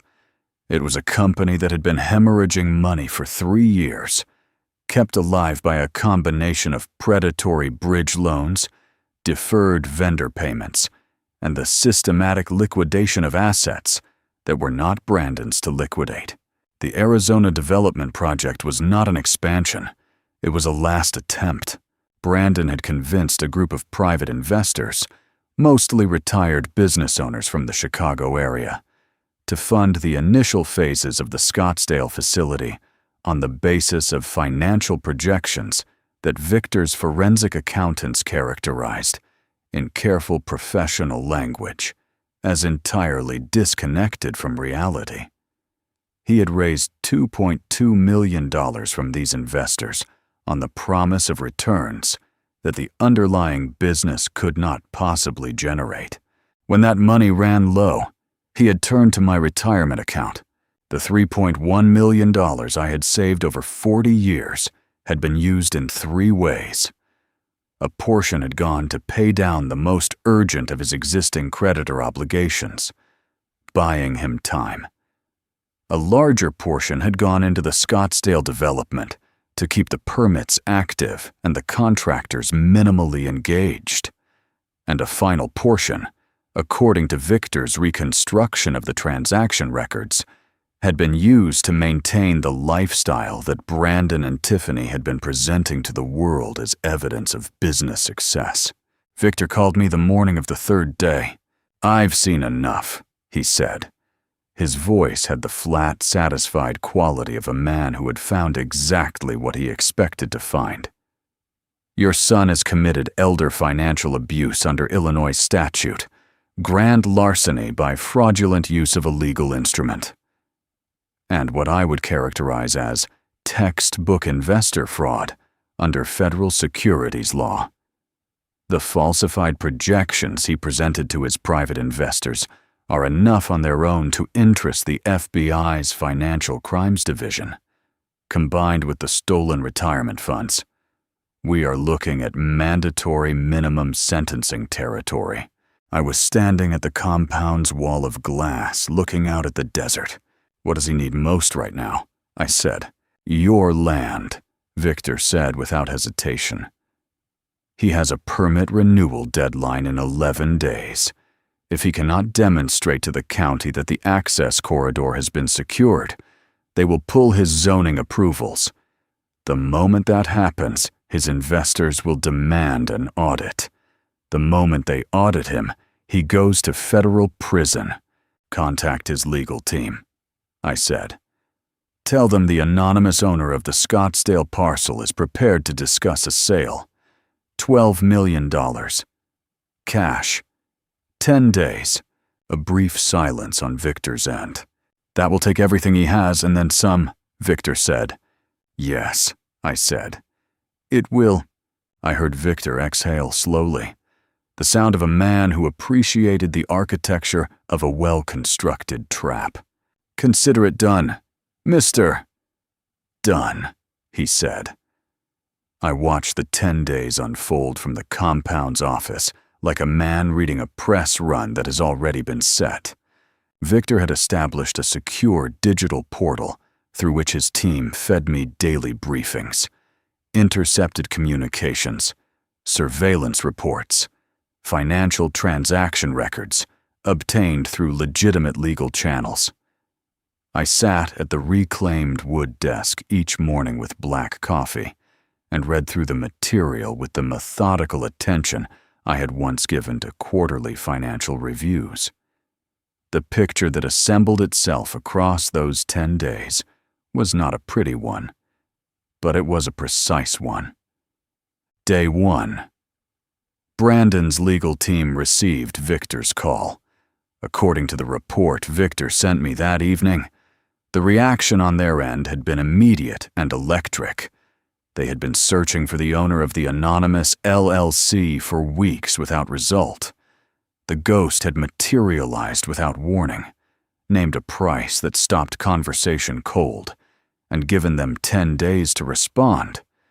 Brandon was notified within the hour.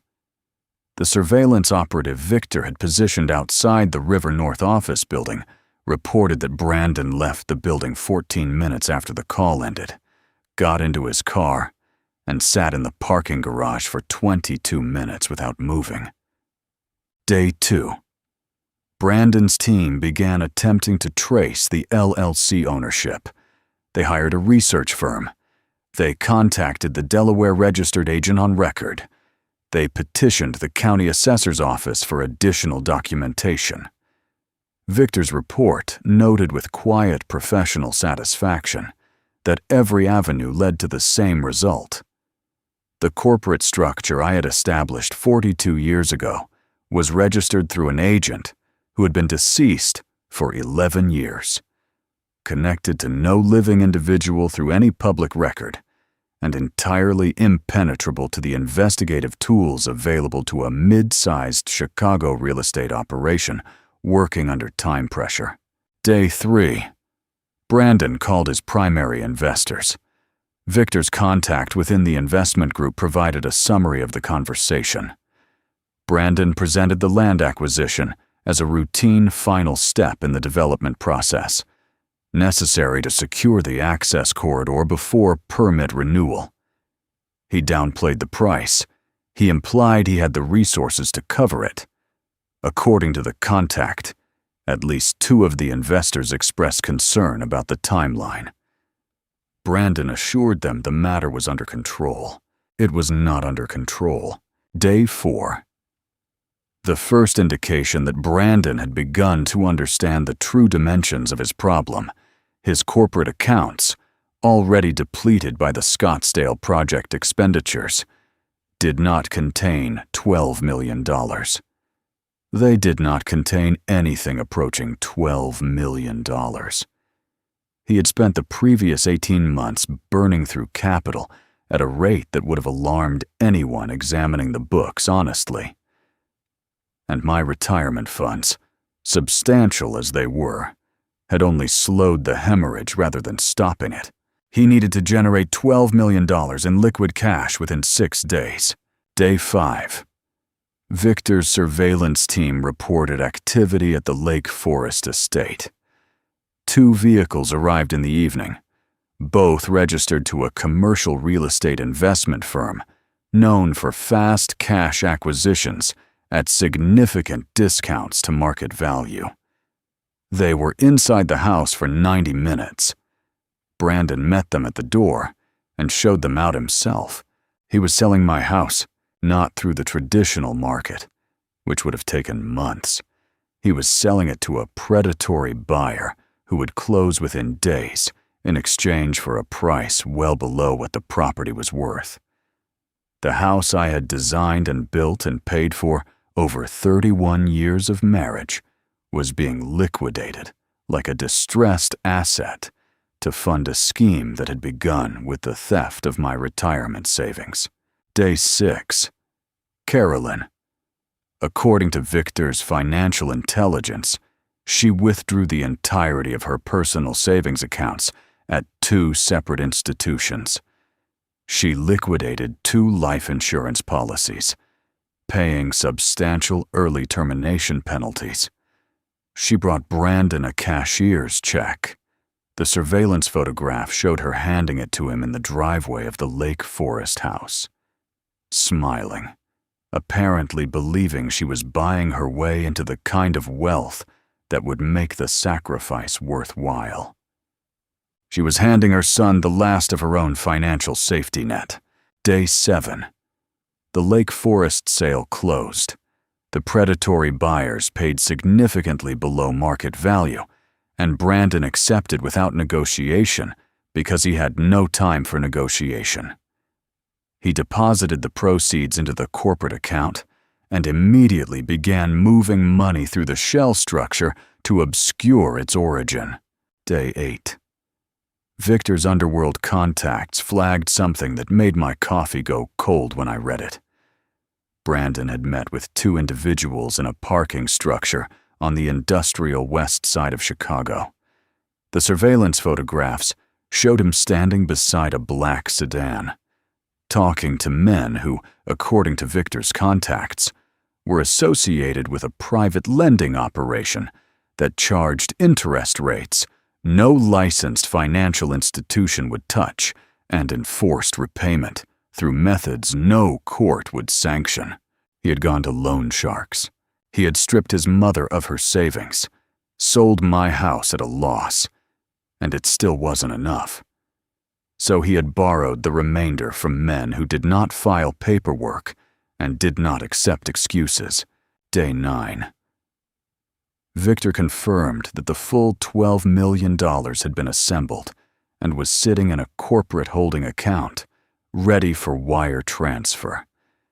He also confirmed that Brandon's legal team had called to request a formal closing meeting in Chicago. Brandon wanted to meet the anonymous landowner in person. He wanted a boardroom and a ceremony, and witnesses to what he believed was going to be the greatest transaction of his career. Day 10 arrived cold and clear over the Arizona desert. I went to the master suite wardrobe and looked at the suits hanging there. The previous owner and I were, by some coincidence, exactly the same size. I selected a charcoal wool suit, a white shirt, and a dark tie. I had a flight to catch I stood in front of the mirror in the master suite for the first time since arriving at the compound. I had avoided it deliberately, not out of vanity, but out of a practical understanding that the man who had arrived here 10 days ago, wet and exhausted and carrying a trash bag, was not a man whose reflection was going to be useful to him. Some images you do not need. Some information about your own condition is better gathered from the inside rather than the outside. But this morning I needed to see clearly.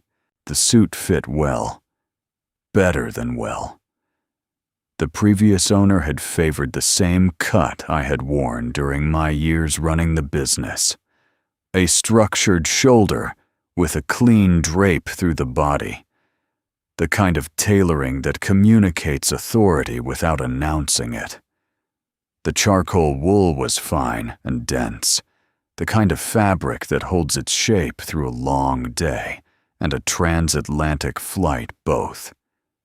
The white shirt was Egyptian cotton, the collar and cuffs precisely finished. The dark tie was silk, understated, the correct width.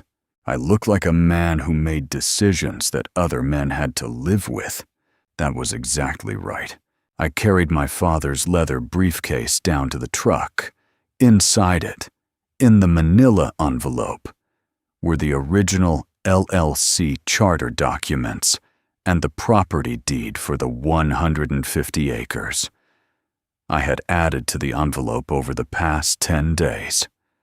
The forensic accounting report Victor's team had compiled, the wire transfer records from our retirement account, obtained through the bank with Gerald Haynes's reluctant cooperation, the original power of attorney, annotated by Victor's legal team with specific notations identifying the provisions Brandon had exploited and the manner in which their use constituted elder financial abuse under Illinois statute.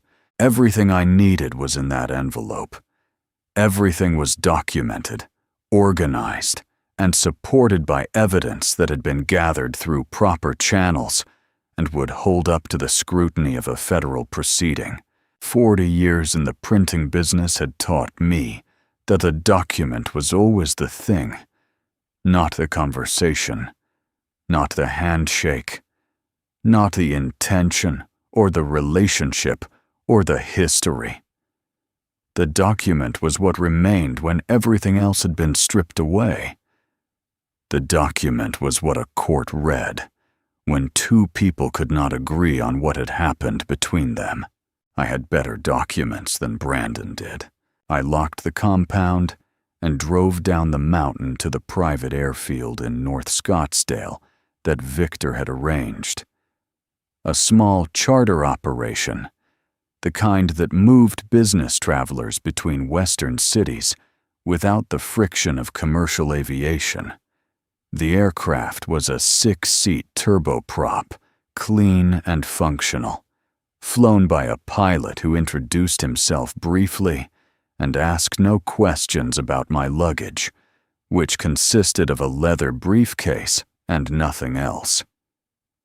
The flight to Chicago took 3 hours and 40 minutes. I sat in the forward cabin seat and looked out the window as Arizona gave way to New Mexico and then Colorado, and then the flat geometry of the Midwest. The landscape below was winter bare and immense, the kind of view that makes the complications of human life seem briefly manageable by comparison. I thought about what I was going to do when I walked into that boardroom, not the mechanics of it. Victor had managed the mechanics with the precision I was paying him to provide. The documents were in order. The federal injunction was prepared and waiting for the moment the wire transfer confirmed. The FBI Financial Crimes Division had been briefed by Victor's contact and had agreed to have agents present in the building. The trap was engineered and loaded. What I was thinking about was something different. Something that had nothing to do with legal proceedings or financial restitution. I was thinking about Brandon at 8 years old, standing in the press facility in Evanston on a Saturday morning, watching a large format offset press run a job for the first time. He had been fascinated by the machinery, by the precision of it. By the way, something blank and white went in one end and came out the other end, carrying meaning it hadn't had before. He had asked me how the press knew what to print. I had told him that the press didn't know anything. The press just did what it was set up to do. The knowledge was in the plates. The plates were made by people. The responsibility for what got printed was always human. He had thought about that for a moment, and then asked if that meant people were like printing plates. I had said yes, something like that. I had not anticipated, at the time, what kind of plate my son was going to become. The Chicago skyline appeared on the northern horizon in the early afternoon, the familiar cluster of towers rising from the flat lakeside plain. I had watched that skyline grow over 4 decades. I had worked in buildings I could see from the air. I had built a business in that city from nothing, and I had been thrown out of it in the middle of a blizzard with a trash bag and $900. I was going back in different clothes. The car Victor had arranged was waiting at the General Aviation Terminal. A black sedan driven by a man who handed me a single card with the building address on it and asked what time I wanted to arrive. I told him I wanted to arrive after the other parties had been in the room for at least 15 minutes. I wanted them settled. I wanted them comfortable. I wanted the champagne to be open before I walked in. We pulled onto the expressway heading north toward the city. Outside the window, Chicago in November looked exactly as it always had, gray and cold and indifferent to the particular dramas of the people moving through it. I opened my father's briefcase and checked the envelope one final time. Everything was there. Everything was in order. I closed the briefcase and rested my hand on top of it. The man who controlled the press controlled the story. It was time to run the final job. The Wacker Drive building was 42 stories of glass and steel rising from the Chicago River. The kind of address that costs money just to have on your letterhead. The sedan pulled up to the main entrance at 2:47 in the afternoon.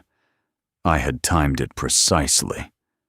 Victor had confirmed that Brandon's party had arrived at 2:15 and been escorted to the executive conference suite on the 38th floor. 32 minutes was enough time for people to settle, to pour drinks, to begin feeling the comfortable superiority of those who have arrived first and claimed the room. I wanted them comfortable. Victor was waiting for me in the lobby. He was a compact man in his mid-50s, with close-cropped gray hair and the particular stillness of someone who had spent decades in high-stakes rooms and learned that visible tension was a liability. He wore a dark suit and carried a slim leather document case. He looked at me once, taking in the charcoal suit and the briefcase, and gave a single nod of professional approval. We rode the elevator to 38 in silence. The executive suite occupied the northwest corner of the floor. A reception area with dark marble floors and a view of the river led to the conference room, its interior visible through a long panel of soundproof glass. I stopped outside the glass and looked in. Brandon was at the head of the table. Navy suit, the expensive one he reserved for what he considered important occasions. He was talking, his hands moving in the expansive gestures of a man delivering a presentation he has rehearsed. A bottle of champagne stood open on the credenza behind him. 2 glasses already poured, and another being filled by Tiffany, who was doing the filling with the practiced ease of someone who had been doing it at his direction for years. Carolyn sat to Brandon's right. She was wearing a new dress, deep burgundy, and a set of pearl earrings I did not recognize. Her posture was that of a woman who believed she was exactly where she was supposed to be. She was smiling at something Brandon had said, with the specific pleasure of a person who has gambled heavily and is waiting for the wheel to confirm she has won. 3 other people sat along the far side of the table. Brandon's attorney and 2 members of his legal team, their document cases open, their expressions professionally attentive. Nobody in that room knew what was about to happen. I turned to Victor. "Give me a moment," I said. He stepped back toward the reception area without comment.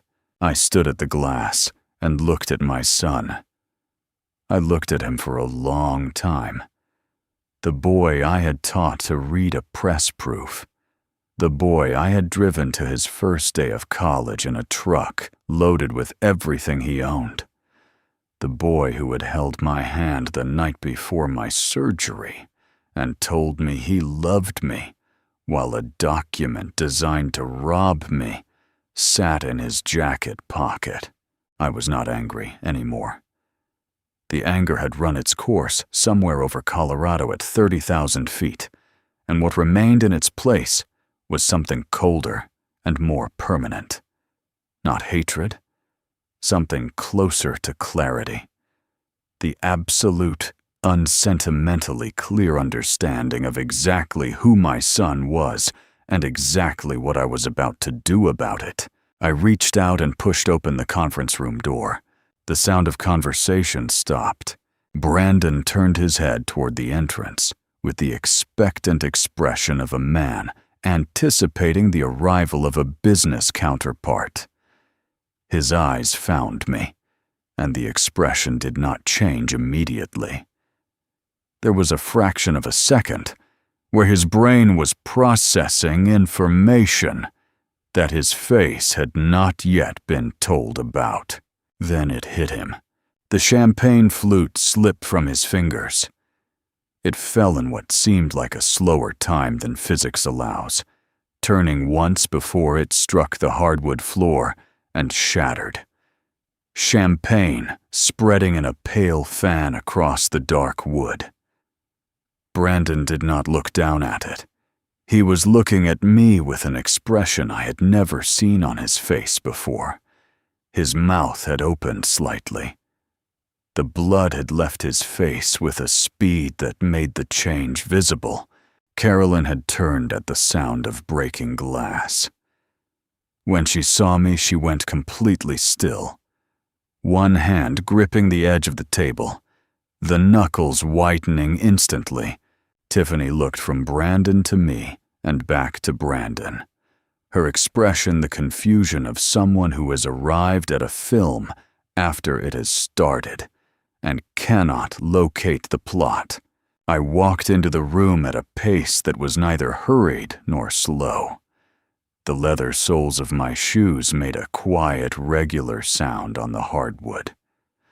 I crossed to the far end of the table, the end opposite Brandon, and set my father's briefcase on the polished surface. Victor entered behind me and took up a position to my right, opening his document case with a soft click. I looked at Brandon across the full length of the mahogany table. "Good afternoon," I said. My voice was even and unhurried, filling the room without effort. "I understand you've been looking for me." Brandon's mouth moved. Nothing came out. "Sit down." "Brandon," I said. He sat down. not as a choice. As the automatic response of a man whose legs have stopped supporting a decision he no longer has the capacity to make. I reached into the briefcase and removed the LLC charter document. I slid it along the table toward him. It traveled the full length of the mahogany surface and came to rest in front of his hands. "Read the signature at the bottom," I said. He looked down at the page. I watched his eyes move to the signature line. I watched the remaining color drain from his face completely, leaving something gray and unfamiliar in its place. "You," he said. The word came out barely above a whisper. "You are the owner." "I have been the owner for 42 years, I said. "Since before you were born." Brandon found his voice in pieces. It came back the way power comes back after an outage, fitfully and in the wrong order. The lights flickering before the circuits stabilize. He pushed back from the table slightly. He looked at Victor. He looked at the LLC charter in front of him. He looked at me. His attorney leaned in and said something in his ear that Brandon did not appear to hear. "You can't do this," Brandon said. His voice had the quality of something that had been under pressure for too long. "We wired $12 million into that account this morning. You have our money. You have to sign the deed over. That's how this works. That's what was agreed." I remained standing at my end of the table with my hands resting flat on the surface. "Nothing was agreed," I said. "An anonymous LLC offered to sell a parcel of land. Your company wired funds into an escrow account. No deed was signed. No transfer was executed." Victor stepped forward and opened his document case on the table. He began laying out papers with the methodical efficiency of a man who had done this many times before and found it neither exciting nor unpleasant. Simply a process to be completed correctly. The $12 million was frozen by federal court order at 10:47 this morning, Victor said, his voice entirely level. Approximately 4 hours ago, the injunction was granted on the basis of documented elder financial abuse under Illinois Statute 720 ILCS 516 A-3.3, grand larceny through fraudulent use of a legal instrument, and securities fraud through the submission of falsified financial projections to private investors. The funds cannot be reversed, recalled, or accessed by your client or any entity associated with your client. Brandon's attorney stood up. He began talking about procedural irregularities and improper ex parte proceedings and the right to contest injunctive relief. Victor let him finish. Then Victor placed a single additional document on the table and slid it toward the attorney without comment. The attorney picked it up, read the first page, and sat back down. Brandon watched his attorney sit down. "Dad." His voice had changed again. The corporate register was gone entirely. What was underneath it was something I recognized from a long time ago. The voice of a boy who had broken something valuable and was trying to calculate whether there was a way out of the consequences. "Dad, you don't understand what you've done. The investors, the loan sharks. If that money is frozen, I can't pay any of them. These are not people who accept a court order as an explanation." "I know what loan sharks are, Brandon," I said. "They will come after Mom." His voice cracked on the last word. They'll come after Tiffany. You have to release the funds. You have to sign the deed. I'll pay you back everything. Every penny. I'll swear to you on my life." I looked at him across the length of the table. I thought about the night before my surgery. His hand around mine. The warmth of it. The absolute, convincing, specific weight of his concern. The pen he had placed in my hand, and the document he had not described accurately, and the 48 years of fatherly trust he had converted into a withdrawal instrument without a second thought. "You stopped being my son," I said quietly. "The night you changed those locks." The conference room door opened. 2 men entered.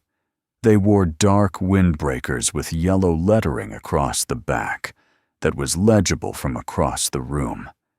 They moved with the particular economy of people whose job required them to enter rooms quickly and manage whatever they found there.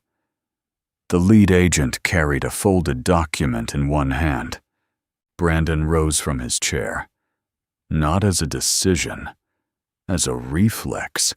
"Brandon Dunn," the lead agent said, his voice entirely professional. "I have a federal arrest warrant for elder financial abuse, grand larceny, and securities fraud. Please place your hands behind your back." Brandon looked at me one final time. His face had passed through shock and calculation and arrived somewhere beyond both of them, at a place I did not have a name for. A place I hoped he would spend a significant amount of time thinking about. "Please," he said. The word was barely audible. I did not respond. The agents moved around the table. Brandon did not resist. He stood with his back to the room while the handcuffs were applied, his shoulders pulled back and down by the posture the restraints imposed. The metallic sound of the cuffs engaging was small and precise in the quiet room. Carolyn had not moved from her chair. She was watching her son being handcuffed with an expression that contained no coherent emotion. Only the raw, unprocessed shock of someone whose reality has been replaced with something unrecognizable. Then something broke open in her face, and she was on her feet and around the table before anyone could respond. She reached me at my end of the table and went to her knees on the hardwood floor. She grabbed the cuff of my trousers with both hands. "Robert!" Her voice was a sound I had not heard her make before. "Robert, please. He's our son. Whatever he did. He's our son. 50 years. Robert. 50 years of our lives. Please look at me. Please." I looked down at her. I looked at the woman I had married in a church in Evanston and built a life with for nearly 5 decades. I looked at her, and I felt the specific grief of understanding completely. And finally, that the person you loved was never entirely the person you thought they were. And that the marriage you had lived inside was not the marriage they had been living inside. And that this discovery does not arrive with anger as its primary companion, but with something quieter and more permanent. I reached down and gently removed her hands from my trousers. I stepped back. I picked up my father's briefcase from the table. I walked to the conference room door and pushed it open, and walked out without looking back. Victor followed me a moment later, closing the door behind him with a sound that was entirely final. I walked out of the Wacker Drive building into the Chicago afternoon that had gone quiet with cold. The sedan was waiting at the curb, I got in and told the driver to take me back to the airfield. He pulled into traffic without comment. Through the window, I watched the city move past, the same streets and buildings and river bridges I had known for 50 years, unchanged and entirely indifferent to what had just happened on the 38th floor of the building behind me. That was the thing about cities. They did not keep score. The flight back to Scottsdale was smooth and largely silent. I sat in the forward cabin seat with my father's briefcase on my knee and watched the Midwest give way to the plains and the plains give way to the desert, and I did not think about very much at all. There are moments in a man's life when the mind, having carried a particular weight for long enough, simply sets it down and rests. This was one of those moments. I let it be what it was. The aftermath assembled itself over the following months through Victor's regular briefings and occasional news items that crossed my screen during the long, quiet mornings in the compound office. Brandon was denied bail. The federal case was built on the forensic accounting Victor's team had prepared, the documented wire transfer records, the falsified investor projections, and the power of attorney annotated with the specific statutory violations. Its misuse had constituted. The evidence was thorough, and the defendant's financial records were a gift to the prosecution. Brandon's attorney negotiated where he could and contested what he had standing to contest. But the architecture of the case held. Brandon was sentenced to 11 years in a federal facility, without the possibility of early release. His company was seized and liquidated. The private investors he had defrauded received partial restitution from the liquidated assets. The remainder of the frozen $12 million passed through the civil proceeding and into the restitution fund that Victor had established on my behalf. Carolyn and Tiffany were left with the consequences that Brandon had constructed for them both. The Lake Forest house was gone. The savings were gone. The life insurance policies had been cashed out, and the men Brandon had borrowed from in that parking garage on the west side of Chicago did not file paperwork and did not accept court proceedings as a reason not to collect what they were owed. Victor reported that Carolyn had left Chicago within 3 weeks of the boardroom. He did not know where she had gone. He did not consider it his business to find out. And I agreed with him. I did not feel satisfaction about that. I want to be precise about that. What I felt was something closer to the specific sorrow of understanding that a person you once loved has made themselves into someone you cannot help, and that the most honest thing you can do for both of you is to accept that clearly and completely, and move forward. I moved forward. I drove down to the Scottsdale Animal Shelter on a Wednesday morning in January, 3 weeks after returning from Chicago. I walked past the puppies and the younger dogs with their uncomplicated enthusiasm and found my way to the back of the facility where the older animals were housed. 2 dogs in adjacent kennels. Both of them past the age that most people consider when they are thinking about adoption.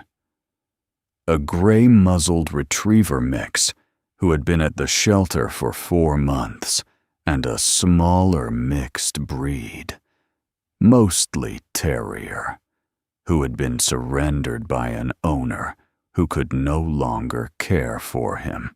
They were cautious with me at first, uncertain. They had learned, the way animals and people both learn, that trust is a thing you extend carefully after it has been broken. I understood that entirely. I adopted them both the same morning. The retriever I named after my father, the terrier I left unnamed for a week, and then called Press, because he had a habit of pushing his head firmly against my hand when he wanted attention, the way a good pressman pushes back against a job that isn't right yet. They sleep in front of the fireplace in the main room each evening. They've claimed the compound's broad stone terrace as their preferred afternoon location, lying in the Arizona sun with the contentment of creatures who have arrived somewhere safe after a long time of not being sure such a place existed. I established a foundation in the spring. Victor helped me structure it properly. A nonprofit dedicated to providing legal representation to elderly individuals who have been subjected to financial exploitation by family members or caregivers. We fund a team of attorneys in Illinois and Arizona who take cases on a contingency basis, ensuring that the absence of resources is not the reason a person cannot fight back. We have handled 41 cases in the first 8 months. We have won 37 of them. Each evening, I pour a measure of bourbon and carry it to the leather chair by the wall of glass in the main room. Press climbs onto the footstool beside me, and my father's dog settles on the floor at my feet. The Arizona desert spreads out below in the last light, enormous and ancient, and completely unmoved by the small human drama that has played itself out on its northern edge. I think sometimes about what Brandon said in the foyer of the Lake Forest house, his parting observation delivered with the confidence of a man who believed he was speaking a final truth about a finished man. The printing business is dead. Old man. You just never knew when to walk away. He was wrong about the first part. Print is not dead. It has changed, as everything changes.